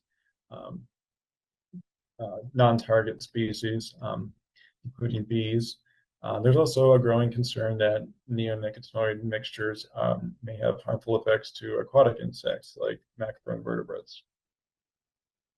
And in previous regional and national assessments done by the USGS, they found that imidacloprid is often driving the potential toxicity of aquatic invertebrates. So now to look at some of the trends from the local Potomac sites. First, one of the sites is this Accoton Creek that I mentioned before. It actually had the highest concentration in the national network on average. This is a small developed watershed that I mentioned had rather high PFAS concentrations as well. This is a site that is impaired due to poor macroinvertebrate health. The concentration doubled over the 10-year period, and almost every sample had a detection of imidacloprid that exceeded the chronic benchmark. Now, this is a watershed that's been studied heavily decades ago in previous assessments and was found to have some of the highest pesticide concentrations in the nation. And now stepping out a bit and looking at the Potomac River, This is a much larger watershed representing a mixed land use. And this watershed had one of the largest percent increases over the study period, approximately tripling over the 10 years. And we calculated that over a ton of imidacloprid was delivered to the Chesapeake Bay from this site over the 10-year period. And taking one step further back, looking at the national scale, we see that almost half of the samples had detections of imidacloprid, and both urban and agricultural watersheds were at risk. I should highlight that many of these white symbols represent sites with very few concentrate detections. These are primarily undeveloped watersheds where humans are likely not using that much imidacloprid. But in sites where we are using this chemical, almost half the sites are increasing and very few sites are decreasing. This includes small watersheds and quite large watersheds, including sites on the Mississippi River, where the concentration approximately doubled over the 10-year period. And we predicted that 143 tons of imidacloprid were transported to the Gulf of America over the 10-year period. So I hope you see the value in these accumulated wastewater models for predicting contaminant mixtures. However, in our study, we were only able to predict concentrations from municipal wastewater, although we know that there are certain industrial sources that may be discharging higher concentrations of pesticides. Aquatic life is often subject to multiple stressors, but the regulatory framework requires us to address the most probable. And at this point, there's multiple lines of evidence that point to pesticides as stressors affecting many regions of the United States. However, in general, lack of chemical monitoring data really inhibits our ability to evaluate risk at larger scales. I just want to highlight in our Potomac study, we measured imidacloprid two ways using this conventional mass spectrometry method, as well as this cost-effective immunoassay method, this ELISA method, and they showed strong agreement. This might enable more comprehensive monitoring efforts. This method, ELISA, was used recently in a data release from the Delmarva Peninsula, in which 100% of the samples showed detections. So the widespread presence and increasing levels of imidacloprid, not only in the Potomac River, but across the nation, signal a relation between land use and water quality that may be presenting an ecological problem, but also presenting an opportunity. I'm hopeful that through monitoring, modeling, and management, we can work together to conserve our water resources for future generations.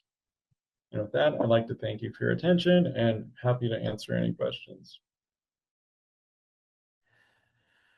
All right. Well, that was Sam Miller from USGS giving us a presentation on their innovative predictive model that helps us estimate the amount of pesticide that is originating from wastewater sources so that we can balance that with other potential sources, all leading to hopefully informed management actions. Wow, really found that imidacloprid data to be compelling. We haven't necessarily had that near the top of our list with regard to occurrence and risk in the past, but the theory that Sam presents here that neonicotinoid pesticide could be impacting benthic communities sounds very plausible. So some important data on the presence of imidacloprid. Now, you might be wondering, how did we have Sam today when we are still currently under a government shutdown? And it was fortunate that he was able to pre-record his presentation for us. He is willing to have questions teed up in his inbox for when he comes back, when we get back to work. And you see his email address here. You can write to him directly if you'd like to talk more about that data. And if you have a question, you can put it in the Q&A feature today, and we will package those up and send them over to Sam, see if we can learn more from him. But this was right in line with our commitment to bring to you all every year some current and recent published data on the presence of pesticides in the system. Um, okay, well, we hope that Sam will be back in the office soon. You see in chat that some of the links that he provided to us may also not be working fully at this time. So bear with us on that one.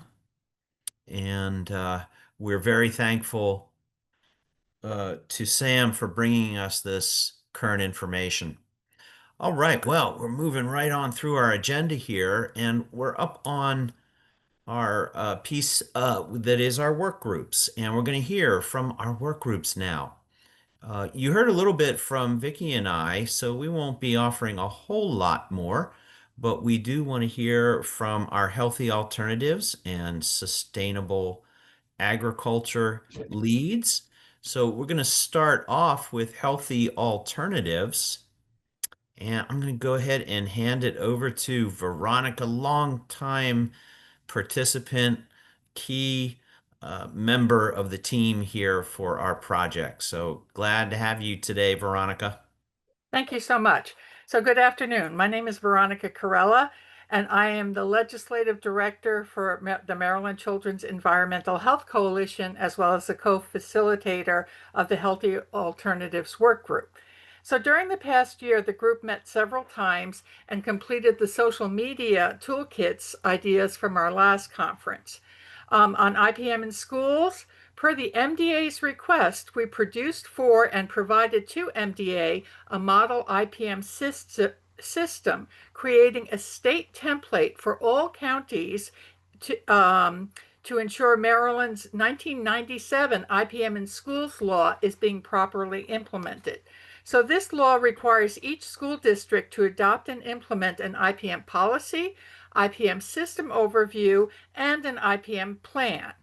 Since there hasn't been uniformity of schools' compliance with the IPM school policies and plans for many years now, we are very grateful to MDA Secretary Addix for his invitation to produce a comprehensive model document that will help bring all schools into compliance with Maryland's law. Our IPM model is a 74-page plug and play template that will make it easier for schools to comply with all the components of the law. And we look forward to further collaborations with the MDA on pesticide use in Maryland schools to ensure that children are fully protected under existing laws. And going on to safer disinfectants. This fall, we have once again had an informative campaign with the Maryland Public Schools. We sent out a letter to 150 school system administrators, reminding them to use safer disinfectants and encouraging them to access the resources provided on our saferdisinfectants.org website.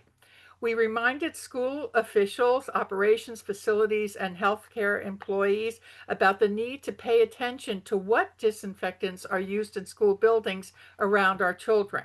So our saferdisinfectant.org website is available to everybody as a tool for identifying the safest resource no matter what needs disinfecting. Going on to our Healthier Choices campaign, we spent time creating 5 fact sheets that focus on pesticides, risk prevention, and healthier choices. This takes the wonderful resources already on MPEN's website and makes them more accessible to educate the public. These assets can be used across social media, and other Smart on Pesticide Coalition member organizations can also use these materials to spread the word. Regarding mosquitoes, we continue to run the campaign on managing mosquitoes without the use of pesticides. This was originally an idea from previous conferences about educating the public and concerns expressed about mosquito spraying. We repackaged existing MPEN resources and materials for use in educating people on these issues. Regarding turf flags, those little yellow turf flags you see after a pesticide application to turf. To educate the public, we developed a campaign on the purpose of the yellow turf flag. What does it mean to you? The campaign will help people understand the risks in their own neighborhood or even yard, and will help people to raise the concern in their own community about, why is a chemical going on my lawn required by law to display a hazardous warning that the product applied can hurt kids and pests and pollinators, lightning bugs, and other beneficial bugs, and potentially contaminate our groundwater. So we want to continue to drive people to Montgomery County's lawn care safer alternatives website, and MPEM's website on these topics. These sites include resources about organic land care and minimizing pesticide use around your home and community. The conference topics this year and last were a direct outflow of attendee suggestions on educating about healthy soil, and we will continue to discuss more to develop around these ideas. The working group will continue to meet on a regular basis and create educational material for ideas coming out of this conference. So, how can you get involved? One, you can post and share our social media toolkits. You can share ideas you have for opportunities to reduce risk and educate the public. You can join our Project Healthy Alternatives work group and maybe even consider being a co-facilitator with me. If you'd like to learn more about this working group and join us, please contact Sean Lynch, and his email is in the chat. And that is what I have. So thank you very much. Thank you, Veronica. That is amazing work. Really, really good stuff. And you all heard it. Veronica is open to having others join in projects like these. Really protecting our kids in schools. Really, really meaningful stuff. Now, Veronica, there's a web address here. Can most of the work groups outputs be found at pestnet.org? Everything is on MPEN's website. So we can follow up with specifics when we hand out the notes. But all the media toolkits and everything are available online for people to share. Okay, great. And if you have any questions directly for Veronica, please put them in Q&A. Veronica, maybe you can look there and see if there are some that you can help us answer. Sure. And we welcome as much input as possible, and anybody willing to work on this, a little or a lot, please join us. Yes, a little or a lot. We'll take it. Yeah. Okay. Great. Thank you for that update and the meaningful work in that work group. We're going to move on to the agriculture work group, and I'm going to hand it off here to Cleo Braver. Okay, camera on, audio on. Good afternoon, everyone. I'm Cleo Braver, and I'm the co-owner with my husband of Cottingham Farm in Talbot County, Maryland. And I'm co-facilitating along with Errol Maddox, the Sustainable Ag Working Group. So this year, the Ag Working Group has been working on a couple of key deliverables that were informed by the previous conference idea session that we had. The main project in progress is 2 infographic fact sheets for educating the public on how to use less toxic pesticides and how to engage in organic regenerative farming and the benefits to the environment, all of which we think is going to help drive demand in the public sector to support farmers who are using these kinds of practices. They're going to be shared via social media, and word's also hopefully being spread by the other Smart on Pesticides groups through their own social media campaigns. We look forward to completing the first infographic. It's pretty much done, and a subsequent one for landowners that can apply to those that are renting farmland to farmers, residential land, and also business land. And that'll be available in the first quarter of 2026. So the infographic fact sheets, the first of which you see here, is based on the Land Stewardship Action Plan that we documented last year. It recommends different ways that landowners and those farming land in Maryland can improve the health of their own land and contribute, positively to the Chesapeake Bay watershed at the same time. So we're going to be posting the Land Stewardship Action Plan and its components as a blog and as backup information for the infographic, summary fact sheets that we're presenting here. The first one that you see is the Healthier Farm Action Plan that informs farmers about how they can minimize pesticide use and transition their land that they farm to regenerative agriculture. And we're taking into account the time it takes for farmers to make these kinds of really significant shifts in their farming practices. This approach was developed by our team of farmers who have direct experience in the area, one on a smaller scale, myself, and another on a very large scale. And we've both made transitions to organic or regenerative or agricultural practices. And also a consultant has been working with the group who works extensively with farmers. We acknowledge it's a complex process that takes into account existing contracts that the farmer may have and be committed to, as well as the fact that they are most likely leasing the land on which they farm. Resources are being compiled by the group to connect farmers to others who have made the transitions, as well as to reliable vendors that'll make it easier for farmers to explore and take these transition steps. Secondly, the Land Stewardship Action Plan infographic fact sheet is focused on the second one on landowners, including residential landowners, commercial landowners, folks with a small piece of property, yard, garden, as well as the land, the majority of which is currently leased. The majority of land that is farmed by farmers is leased by a landowner to those farmers. So there's a likelihood that there's a lease in place. As we've seen from, Sam Miller's presentation today, much of the pesticide runoff in our watershed comes from commercial, industrial, and developed areas. So it's not just farmland. This focuses on how those landowners can incorporate organic practices in their land care, as well as multiple ways to reduce pesticides and the associated runoff. We implore folks to heed Margaret Reeves' great advice today, call to action to pay attention to the land that they steward, as well as the food that they eat, which is grown on land stewarded or not by others.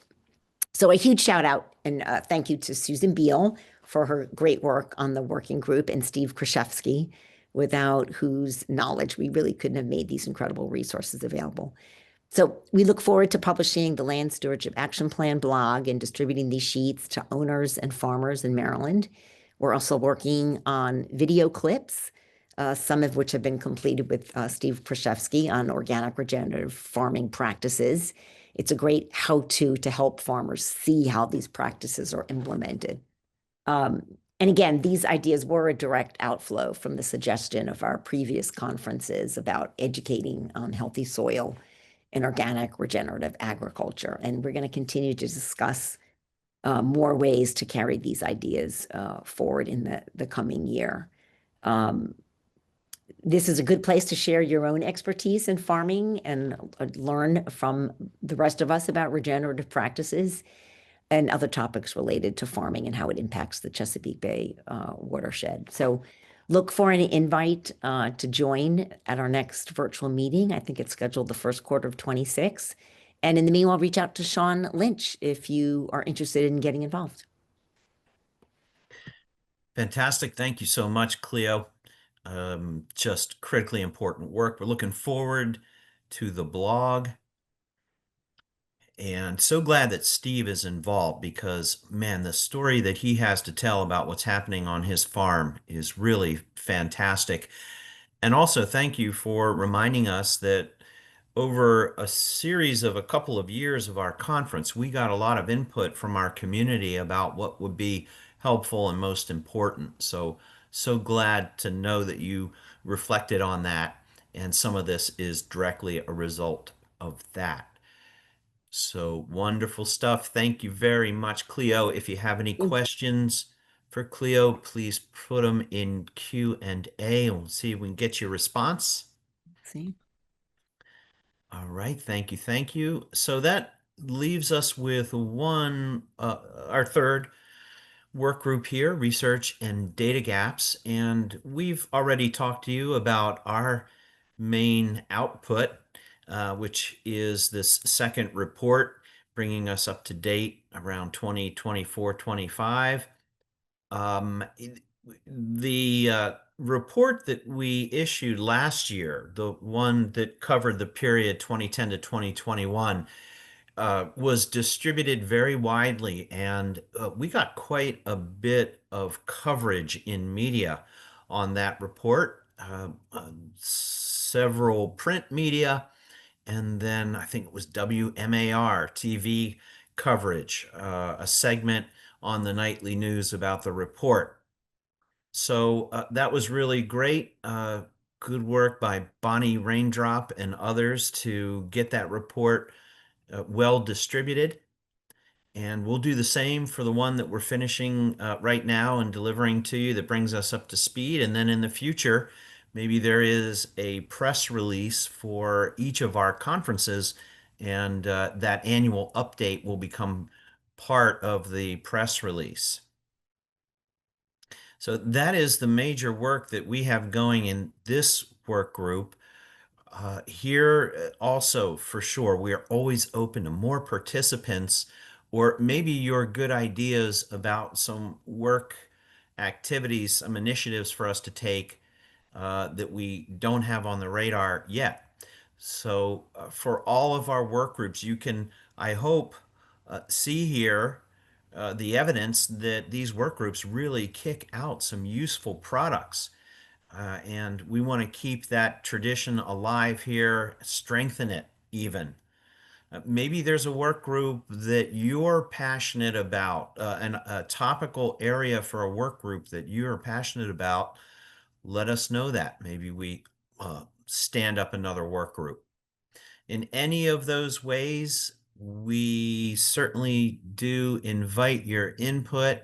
And Sean reminding us here that on this particular initiative, if you see something between this year's conference and the next one that you think is really salient, really informative, and could be useful across the community, please alert us to that and we'll include it in the annual update. All right. All right. Well, thanks to our work group leaders, Veronica and Cleo and Vicki. Really appreciate the work you're doing and the valuable products that are coming out of the work groups. All righty. Well, I think then we can move ahead to our next segment here. And I'm going to introduce to you Jay Feldman. He's going to be giving us an update on policies and practices for a sustainable future with an emphasis on pesticides. Jay is a founder and executive director of the National Environmental and Public Health Membership Group called Beyond Pesticides.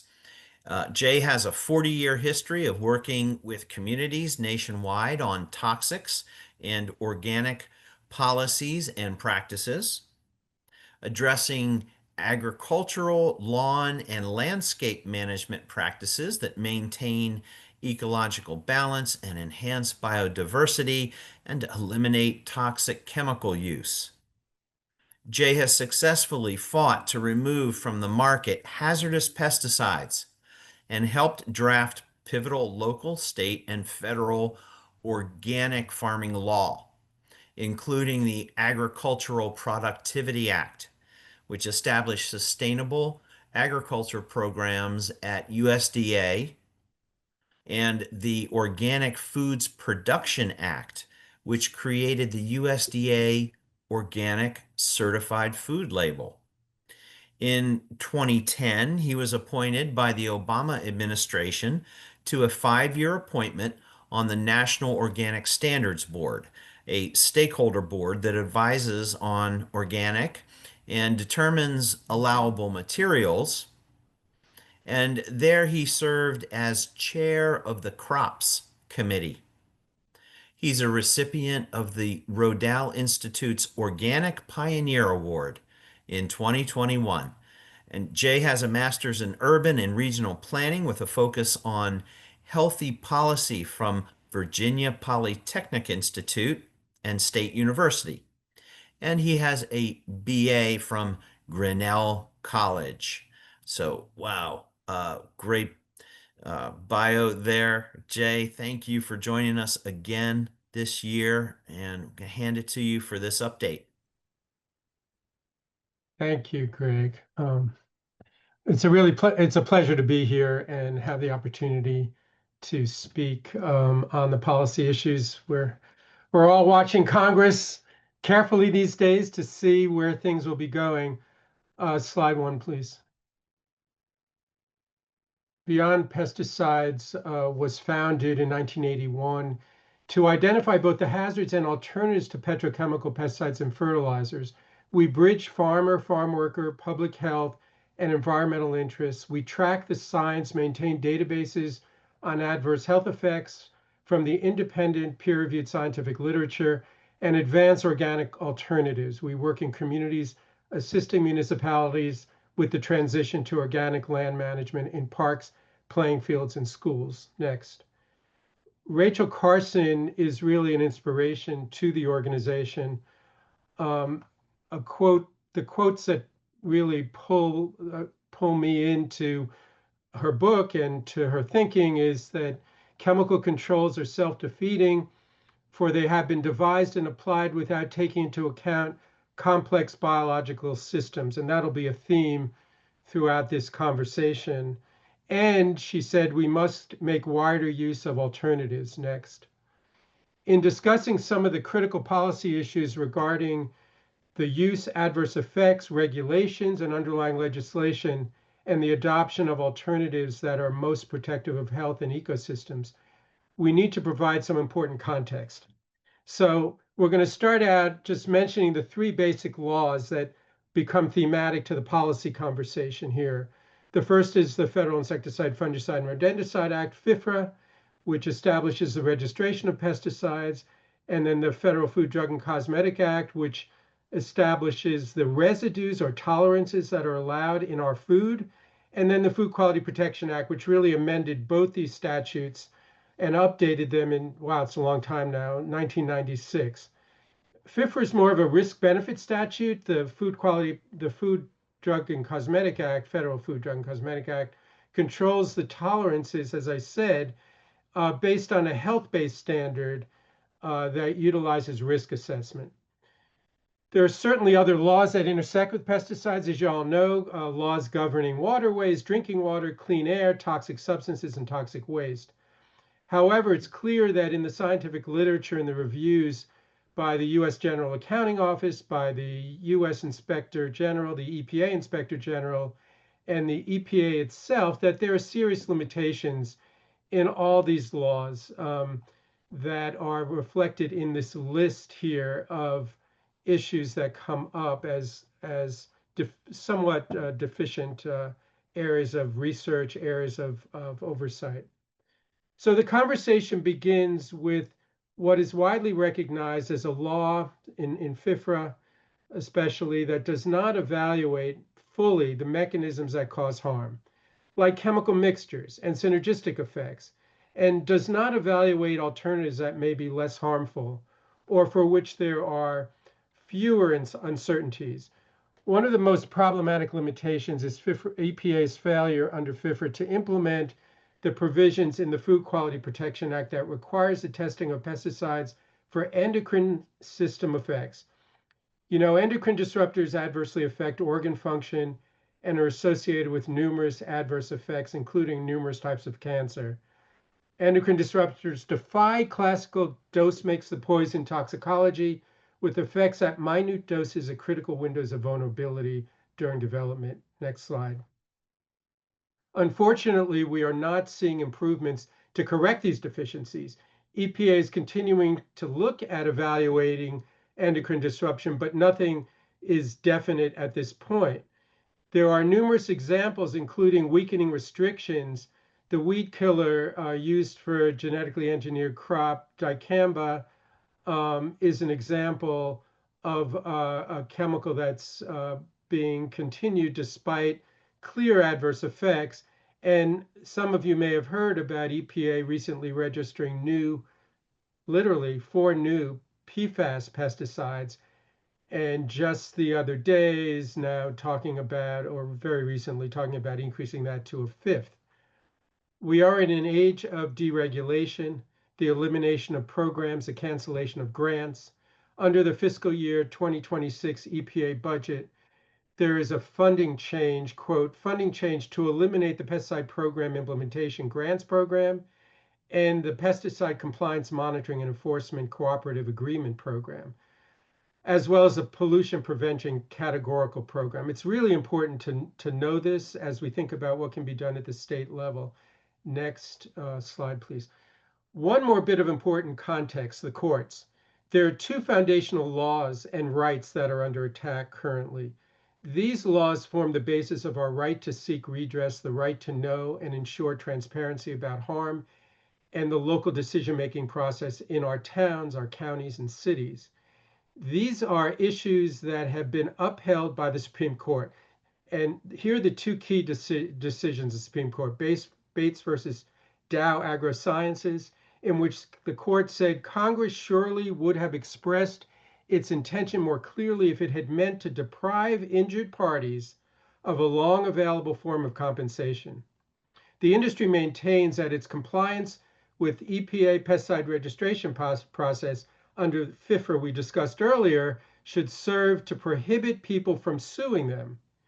And then the court also said in the second sentence there, providing an incentive to manufacturers to use the utmost care in distributing inherently dangerous items. That's what access to the courts provide.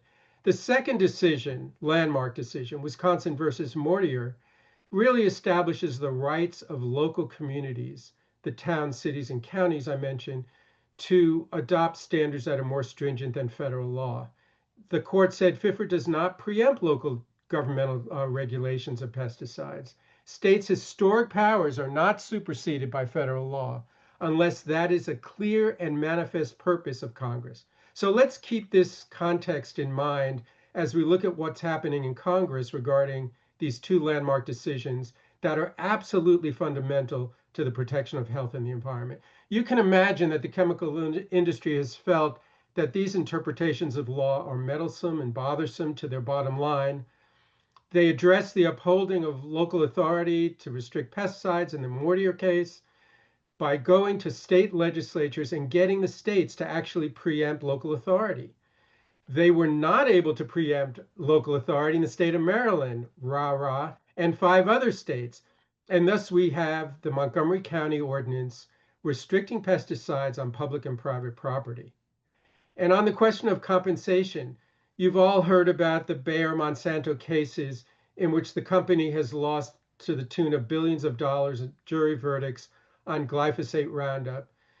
And that's revived an effort by the chemical industry to seek immunity from litigation with the argument, again, that their products are registered by EPA under FIFRA. Monsanto went back to the Supreme Court twice on this, and since an earlier decision in Mortier, and in Bates actually, and could not get certiorari, a hearing review of the lower court decision. Next slide. We start with the right of people to sue for companies' failure to warn under law that protects against the failure to disclose harm. It is not always easy for vested interests to change authorizing legislation. So to just go up to Congress with a freestanding bill and say, we want you to adopt a law that protects us from litigation when we cause harm or failure to warn people of harm. Instead, it has become more common practice to attach language into an appropriations bill. So that's what you see on this slide. The leadership of Congress in the House, the US House of Representatives at this point, is trying to use the appropriations process to reverse this long-standing legal protection on what we call failure to warn, that the company did not disclose on the product label that their product could harm or cause non-Hodgkin's lymphoma, and that the plaintiffs allege that the contracted harm from the product's use was not warned. Again, the industry maintains that their product registration from EPA releases them from the responsibility to warn, since EPA does not require a warning about cancer. You will not find a cancer warning on a pesticide product. Actually, EPA doesn't require a warning about any chronic disease on pesticide product labels. The language in the bill, and that's a bill that's 183 pages, buried in the bill as section 453, actually does not require a warning about any chronic disease. The language in the bill is a sweeping prohibition on pesticide product label changes, except under a lengthy and onerous review process that could take up to a decade or more. And then to make matters worse, in that bill is another section that precludes EPA from conducting a risk assessment that it had planned, finalizing that risk assessment, implementing, administering, or enforcing it on sewage sludge for PFAS contamination in the actual sewage sludge. I should note that as Congress is working up here in the federal level through this appropriations bill, they're also visiting state legislatures around the country. They visited 8 state legislatures in the last year and got the state legislatures to adopt preemption clauses, or what we call immunization clauses, immunity clauses from failure-worn litigation. The states of North Dakota and Georgia adopted this immunity legislation, and legislation is now pending in 6 states, and we expect to see more. Next slide, please. The other legal principle of local authority would simply take the form of federal preemption of local authority in the upcoming Farm Bill. Next slide. In this context, I'd like to step back for a moment and look at what EPA could do or can do, and in some cases has done, even with the limitations in the law. So I've spelled out what is the norm, okay? In August of 2024, with the regulation of the weed killer dactyl, EPA exercised its imminent hazard authority, which is a provision in FIFRA. And under that authority, it cited 4 findings and actually banned dactyl immediately. It cited adverse health effects, irreversible lifelong impacts to children, particularly farm worker children.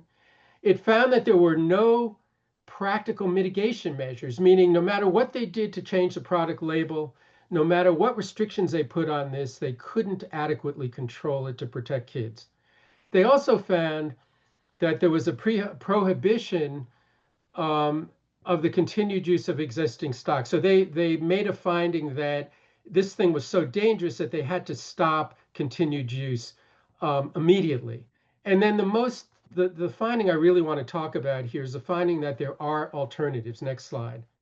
So what we do essentially is we follow the independent peer-reviewed literature, scientific literature, through this pesticide-induced diseases database. We bring that through all our public comments to the federal government, but we also bring it to the states and localities when we talk to them about adopting more restrictive standards. And the dactyl situation, we call it the dactyl standard, is really a good example of where you can sort of intervene and say, look, there are adverse effects, the mitigation measures aren't adequately protective, people are being exposed to it today, and we must stop this use. So there are 2,700 studies in this database. Next slide. So, as we talk about alternatives, we're talking about soil. Soil is a part of the dactyl decision. Next slide, please. But in our view, we must be talking about working with nature. We can't have this conversation about restricting pesticides without talking about the solution and the management systems that must be adopted to prevent the need for the pesticides. So to meet this challenge, working with nature and ecosystem services is critical. Nature's our friend, right? The more we invest in nature, the more nature will give back to us. We know this from working with pollinators and the value that they bring to productivity of our fruits and vegetables and flowers. Excuse me. Next slide, please. The important thing here is that we're not talking about a product substitution approach. We're talking about an analysis of practices so we can get off the pesticide treadmill. And the good news is that we do have a system in place in federal law. We don't have to invent this thing. We don't have to create a committee. We don't have to build a new definition for a new type of agriculture. We have a definition of organic in federal law that now supports a $70 billion industry. This has happened in my lifetime, in your lifetime, most of your lifetimes. And we must build on it. It's a law that allows for continuous improvement, and that's a great opportunity. It created at USDA the board that Greg mentioned I was on for 5 years, the National Organic Standards Board, which is very unique. It's not just an advisory board. It maintains control over the allowed substances, under the national list of allowed and prohibited substances. Very unique. But behind the organic label is an inspection, certification, and enforcement program, and a structure for public participation in what those systems shall be and what those allowed materials shall be. Organic is the only label that offers this level of restriction and enforcement. Next slide. So the national list is really critical because it is a review process. It's open to public comment and oversight, and it's controlled by this board that I mentioned. We take that standard and this list that's called the list of exempt pesticides under 25B of that FIFRA statute I mentioned. And we bring this as a standard that has been incorporated now into numerous local statutes, local ordinances. We're hoping someday in federal law that governs public and private property. And these standards, next slide, become part of an organic system that really meets community expectations. It meets productivity goals. It meets profitability goals. And we know this because Rodale Institute has conducted a 40+ year now longitudinal study in which they find higher productivity and higher profitability in organic systems. That's the first paragraph there. The second paragraph is part of the scientific literature, and there is a lot that shows competitive yields and that are equivalent with and higher than existing what we call conventional or chemical intensive agriculture in corn and soybean yields with improved water quality. Next slide. I do want to say that some of the high-tech solutions to this, which we're hearing about in terms of agriculture that reduce quote unquote pesticides, have very devastating impacts still in minute quantities and don't necessarily build soil health and soil life, which is incredibly important to cycling nutrients, breaking down organic matter and solubilizing nutrients for uptake by plants. And this is what we're bringing to local communities. This is a soccer field, it's a softball field, and it's a field hockey organic field, beautiful, more stress resistant, less water intensive, and over time returning value in terms of the cycling of nutrients and nitrogen, especially. Next slide. So we're taking this to communities under our Parks for Sustainable Future program. You can Google Parks for Sustainable Future, in which we're supporting communities throughout the country, working with park superintendents, school superintendents, and open space managers. Next slide. And you know, in addition to the actual practices that are going on, this is an incredibly great opportunity for educating the community. This is a sign that we put up in Portsmouth, New Hampshire, which really explains what's going on in the field. And you know, education like this has incredible effect on people when they think about what they're buying and the land management practices associated with the agriculture that supports the food that they eat. It has impact on farm workers because they begin thinking about who's producing our food and what exposure is it having to farm workers and farmers. It impact on the ecology and the ecosystems in which the food is grown, concern about waterways, and the fact that we live in an environment that is not protected by borders, that chemicals move across the country, that they end up in fog and rainwater, and that we share water supplies. So as we begin to think more holistically about the results of our decisions, we begin understanding that it starts with the playing field in our town, or the school, the school district and what is being used to manage the fields in that school, or our backyard. And we explain that this is a soil-based system. We're talking about understanding what's going on in the microbiota in the soil, and then we can begin to connect that to the microbiome in our bodies. Next slide.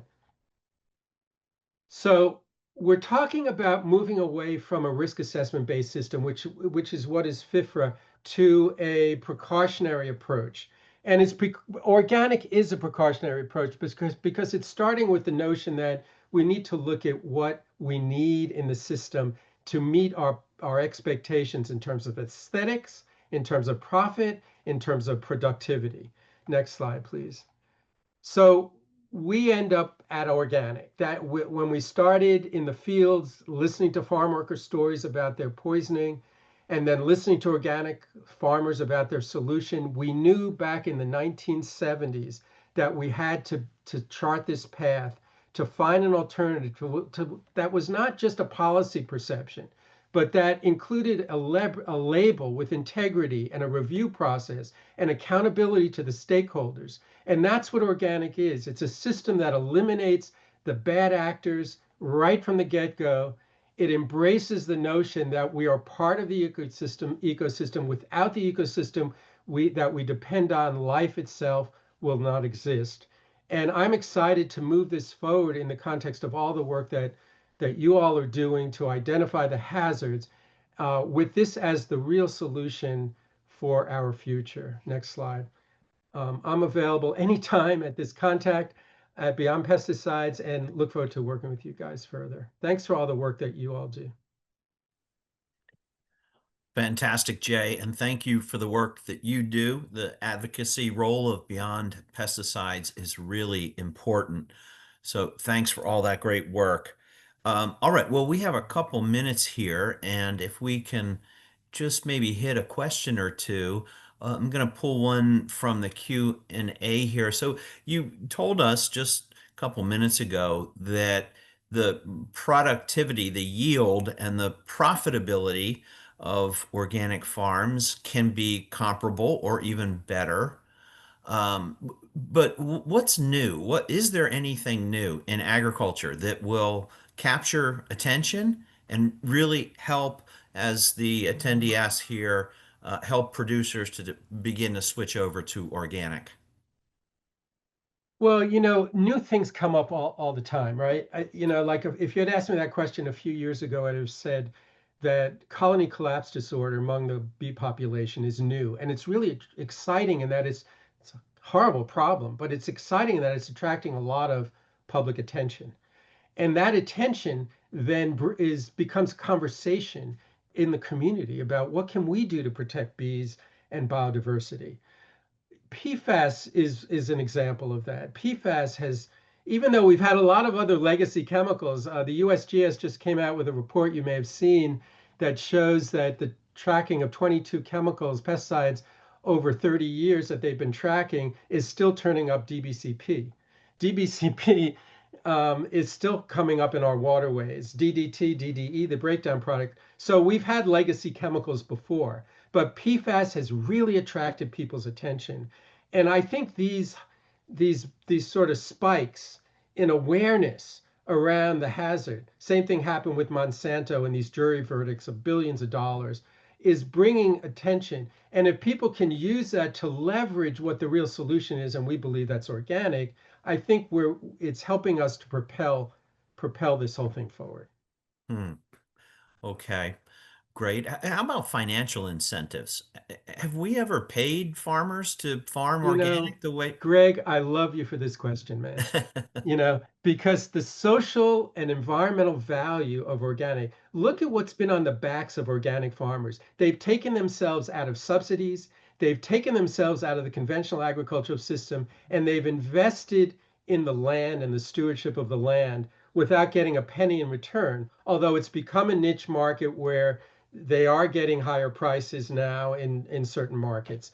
So we do have a cost share program in the organic law that helps farmers make that transition. It's underfunded. I believe, there are a lot of other things that need to change. Just one quick example. I was visiting one of our board members, a farmer, and he took me around the farm and I said to him, what are those little hang tags on these trees? He said, well, that defines the buffer zone where we cannot grow organically because our neighbors drifting pesticides onto our land. So they not only have to pay for the transition mostly, they have to take land out of production, which is a cost to them as small. So once we recognize all these externalities that cost us, there's a big debate now going on sewage sludge, which I'm hoping we can get more engaged with as a pesticide community, because PFAS is showing up in sewage sludge, and there are 400 contaminants that actually have been documented in sewage sludge. So I think when we recognize that farming and farmers are contributing to the social good, that they are giving us a future, that we will invest more in mandating that some of the funding that we give to so many areas of social good in our society, that we include this agriculture as one of those mandates. Something wonderful to aspire to, Jay. Right. Great. Okay. Well, thank you for joining us today, and we'll hope that in the years going forward, we're going to see more of you and work with you and continue this relationship. So congrats on the great work that you're doing. And back at you. Thank you. Yeah. Okay. Thank you so much, Jay. All right. Well, we're going to move into this next segment.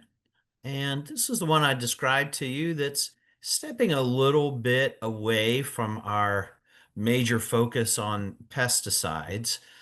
This is really the result of some conversations among the planning team here, where we were realizing that there were going to be things like some of our federal participants that weren't going to be able to join today. And that led us to just talking about how difficult it is right now to be in the environmental industries.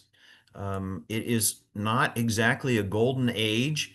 There are international geopolitical issues. There are local political issues, a lot of attacks on programs that have been in place to help protect people from environmental risks. And when you wrap all that together, we are in a time that we describe with an acronym that I'm going to introduce to you in just a minute. But before we do that, let me introduce Ruth Berlin to you. Ruth founded the Maryland Pesticide Network in 1994, and the network became the nonprofit organization, the Maryland Pesticide Education Network, in 2014. Ruth became a grassroots activist after she and her son were poisoned by pesticides sprayed aerially for fruit fly eradication in Southern California in 1990. And again, by the same neurotoxic pesticide, malathion, after a move to Maryland in 1990. And her work on the issue of pesticides and her success in bringing together diverse coalitions of state and national groups and businesses concerned about the impact of pesticides on public health and the environment has been recognized locally and nationally. And as a practicing psychotherapist for over 50 years, Ruth brings her understanding of group dynamics and healthy communication to her work at the Maryland Pesticide Education Network. So we thought that given the climate that we're all facing right now, that maybe we would take a few minutes and just come together as a community to talk about some practices for dealing with what we refer to as VUCA. VUCA. Yeah, you may have seen this acronym. It's popular in the organizational literature right now. At any given time, the levels of volatility, uncertainty, complexity, and ambiguity are in front of us.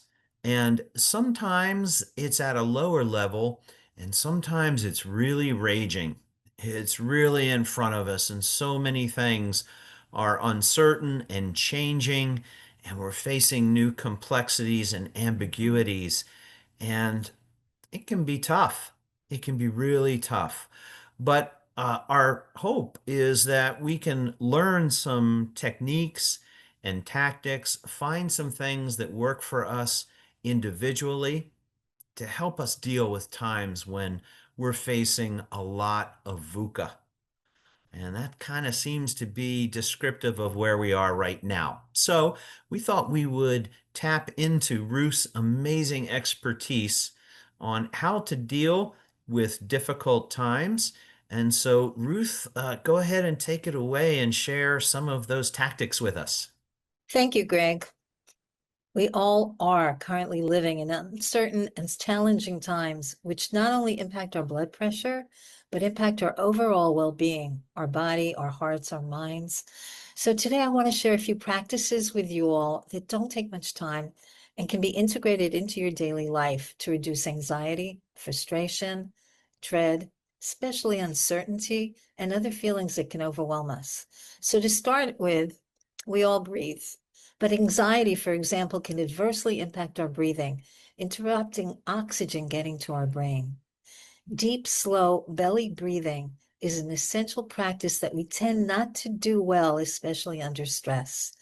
There are several breathing practices that are relaxation techniques based on deep breathing, which when practiced for just a few minutes a day have been shown to calm our nervous system and help us cope with stress, ease panic and worry, and encourages deep diaphragmatic breathing, which along with increasing oxygen intake can actually even regulate our blood pressure. So square breathing, for example, involves a structured pattern of inhaling on a count of 4. 1, 2, 3, 4 through the nose, holding our breath for a count of 4. 1, 2, 3, 4, exhaling on a count of 4. 1, 2, 3, 4, and holding that exhale.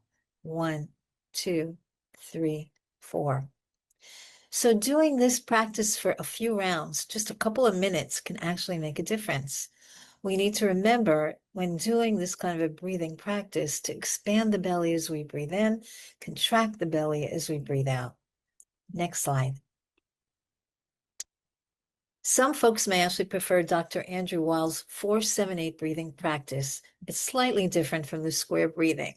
We inhale slowly through our nose for a count of 1, 2, 3, 4. Hold the breath for a count of 7. 1, 2, 3, 4, 5, 6, 7. And exhale slowly through our mouth for a count of 1, 2, 3, 4, 5, 6, 7, 8. And you just repeat this cycle several times. 4-7-8 is based on ancient yogic breathing practices and can be used just like square breathing before bed, on awakening, on a work break, and generally in any stressful moment. So if you're up to it, join me now for a few minutes just in trying out 3 rounds of 4-7-8 breathing. So with me, we're going to breathe through the nose slowly. 1, 2, 3, 4. Hold for a count of 7. 2, 3, 4, 5, 6, 7. Exhale out of the mouth for 8, 2, 3, 4, 5, 6, 7, 8. Through the nose. 1, 2, 3, 4. Hold 7, 2, 3, 4, 5, 6, 7. Exhale through the mouth for 8, 2, 3, 4, 5, 6, 7, 8. And repeat. In through the nose. 2, 3, 4. Hold 7, 2, 3, 4, 5, 6, 7. Exhale. 2, 3, 4, 5, 6, 7, 8. Inhale through the nose. 1, 2, 3, 4. Hold 2, 3, 4, 5, 6, 7. Exhale, 2, 3, 4, 5, 6, 7, 8. Great. So doing a breathing exercise like 478 or square breathing, even just 6 rounds, we just did 3, but even just 6 rounds just takes a couple of minutes and can make a difference and impact the state of your body, your emotions, and the state of your thoughts. Next slide. Speaking of thoughts, emotional freedom technique, EFT for short, but really known as tapping, is a self-help method that combines actually acupressure points in our body with verbalizing and focusing on specific stressful emotions or issues that we're dealing with to reduce our stress and anxiety. It works. In this practice, we tap on acupressure points, as you see in this diagram, on our face and body while speaking affirmations and statements, which send calming signals to the brain's stress response centers. This combination of physical stimulation and focused thought aims to help the mind and the body rebalance, leading to emotional release and a greater sense of calm and control.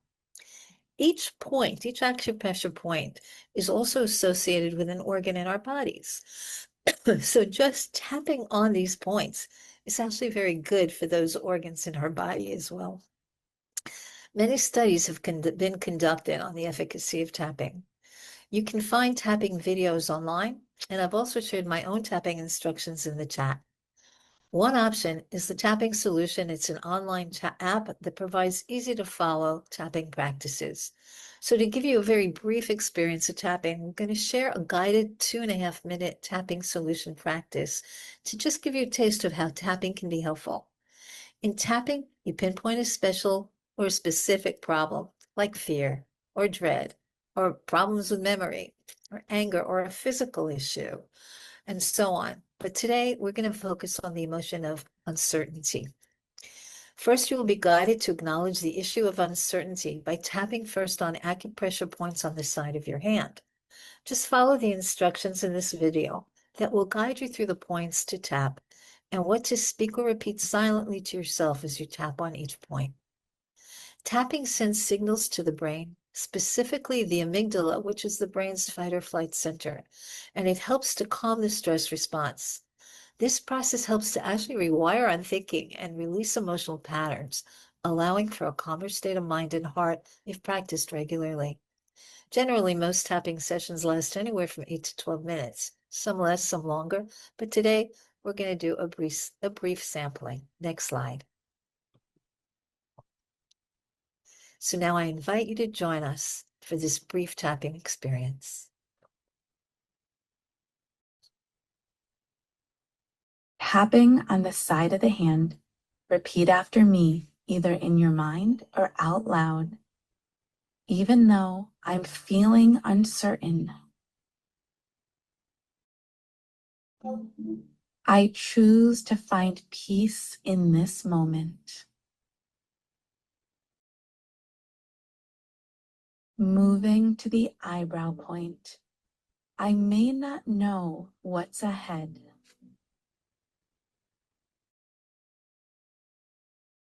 Side of the eye, but I can rest in the here and now.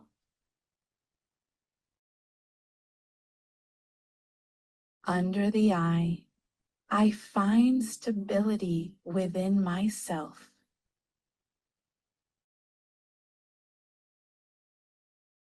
Under the nose, I trust I can navigate whatever comes.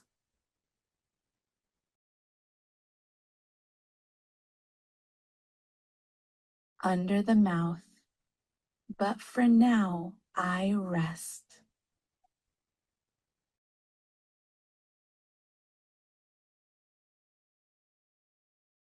Collarbone, each breath brings me more peace.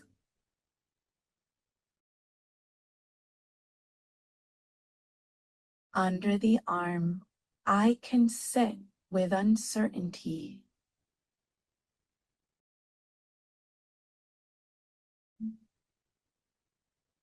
top of the head and still be okay.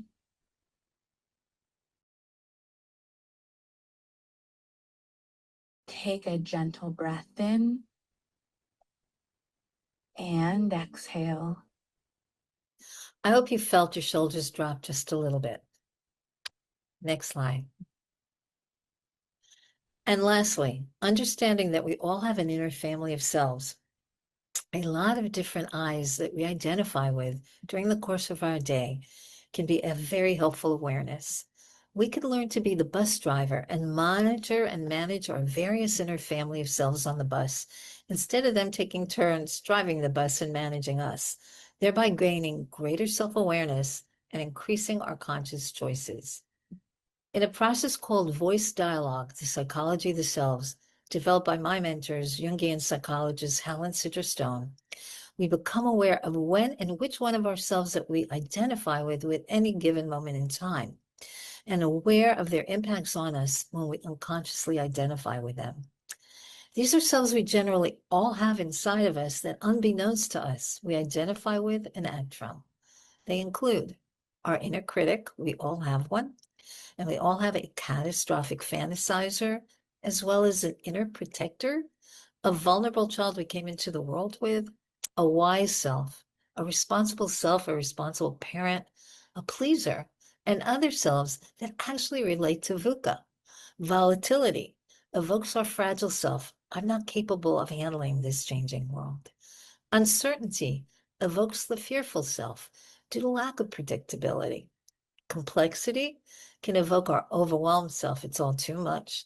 And ambiguity can evoke the confused self due to lack of clarity. We literally, unconsciously, identify with various inner selves at different moments in time. And it's especially worth knowing about our inner critic, who tends to tell us how we're just not good enough, and our catastrophic fantasizer, who's focused on potential impending catastrophes near and far.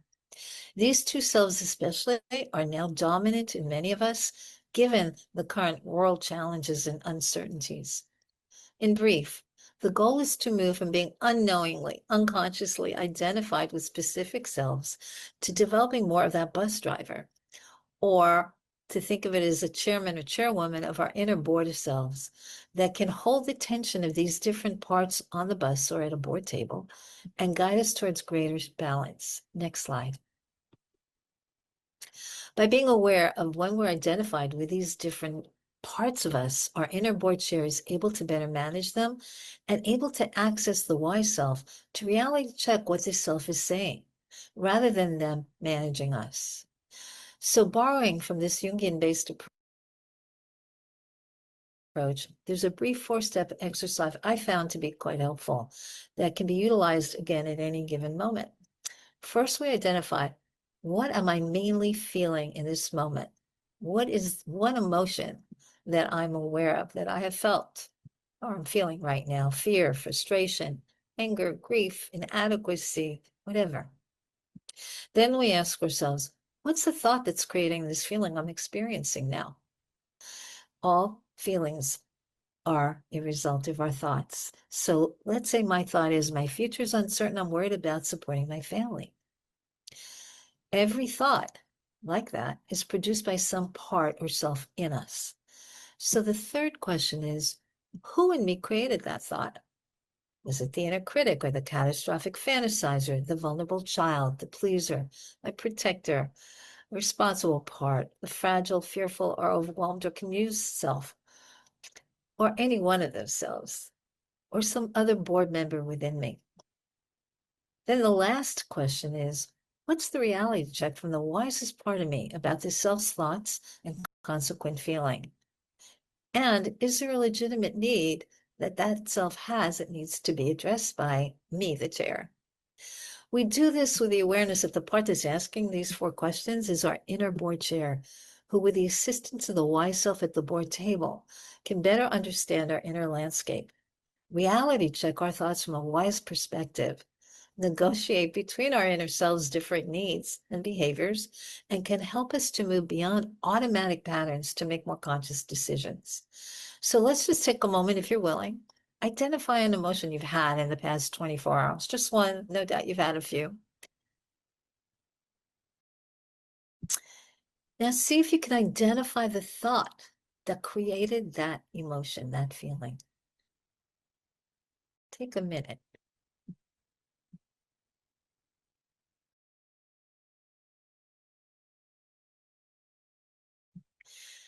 And now try to identify who in you created that thought.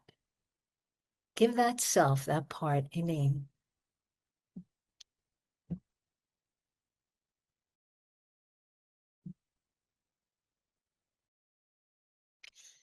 Lastly, imagine this wise self sitting very close to your inner board chair, and as the chair, ask that wise self, what's the reality check on this thought or belief that this part of me is holding? And is there a legitimate need that needs to be addressed?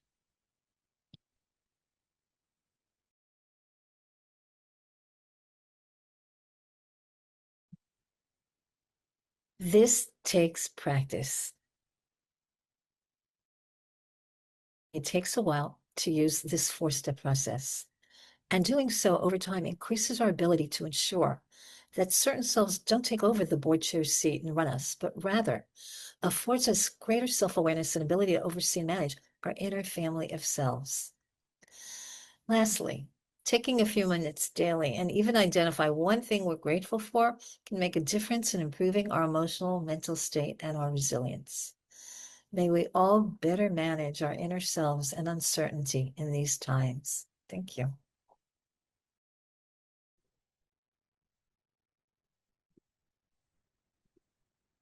Amazing. Ruth, thank you so much for sharing your expertise and helping us build some coping skills. And congratulations on a 50-year career of helping people feel better. I mean, that is really something amazing. So thanks again for sharing your expertise here. We heard about breathing exercises, the emotional freedom tapping exercise, and our personal board of directors. Boy, is that a useful framework to think about the voices that we hear in our minds. All the time, Greg. Yeah, and especially when VUCA is high, because that invokes a lot of emotions of fear and worry. Yeah. That's probably the time that we need these techniques the most. No. All right. Well, thank you for pairing up with me on this one, Ruth. You're amazing. So are you. Thank you. And I'm going to just personally now thank all of our presenters today. Once again, amazing information to help us stay current on this topic. And also to our conference planners, Bonnie, Ruth, and Sean, once again, amazing job of designing a great conference. I can't wait till our 20th conference and hope to see everybody again a year from now to celebrate 20 years. So with that, I'm going to hand it back over to Bonnie. Okay. Wow, this has been so great. All the important information that's been shared here today. Thank you so much, Greg, and thank you to all of our presenters for this incredible information that you've shared. Now, I'll remind you, we will be emailing you all with the resources presented here today. We'll send out the links to the presentation videos as well as the PowerPoints, and really hope that you'll share them with your colleagues. We really want this information to get out there as widely as possible. And the documentation that we talked about as well will be shared in the email too. So we thank you so much for attending this year's conference. And we're really hopeful that you've gained some new insights and data that will inform and inspire your work. And perhaps you've learned about somebody that you didn't know about that you'd like to follow up with. And maybe there's some collaboration opportunities that's in the works there. And you can always reach out to the Maryland Pesticide Education Network team for any kind of help that we can do to advance any work that you're working on or share your great work yourselves. So I do want to point out that we maintain 3 websites that are chock full of resources for professionals and the public. Please copy the URLs from chat and check them out. Our Maryland Pesticide Education Network website has hundreds of resources and research papers and topics about pesticides and alternatives. Our Go Organic Now website provides ideas and links to adopting an organic lifestyle. And the saferdisinfectants.org provides safety ratings for disinfectant products, many of which are registered pesticides, and identifies alternatives that are safer to use at work and at home. Next. Lastly, please grab the link in chat to complete our survey, or look for an email with the survey link to give us feedback on today's program. As I mentioned, you'll be receiving links to our conference documents and all the other presentations. I want to thank this year's fabulous conference presenters, Margaret Reeves, Greg Allen, Vicki Blazer, Sam Miller, Jay Feldman, Veronica Corella, and Cleo Braver, and our wonderful conference team, Greg, Emily Ranson at the webinar controls, Sean Lynch for doing a million tech and conference support details, and Doug Miller, our video editor who composed our music as well. We're also very grateful to this year's funders and sponsors for their support of the Pesticides in Bay Watershed project, and of course to Ruth Berlin for her amazing vision and just constant work in making all of these programs happen for us. So thank you all for all you do to protect and enhance the Chesapeake Bay watershed and our ecosystem populations.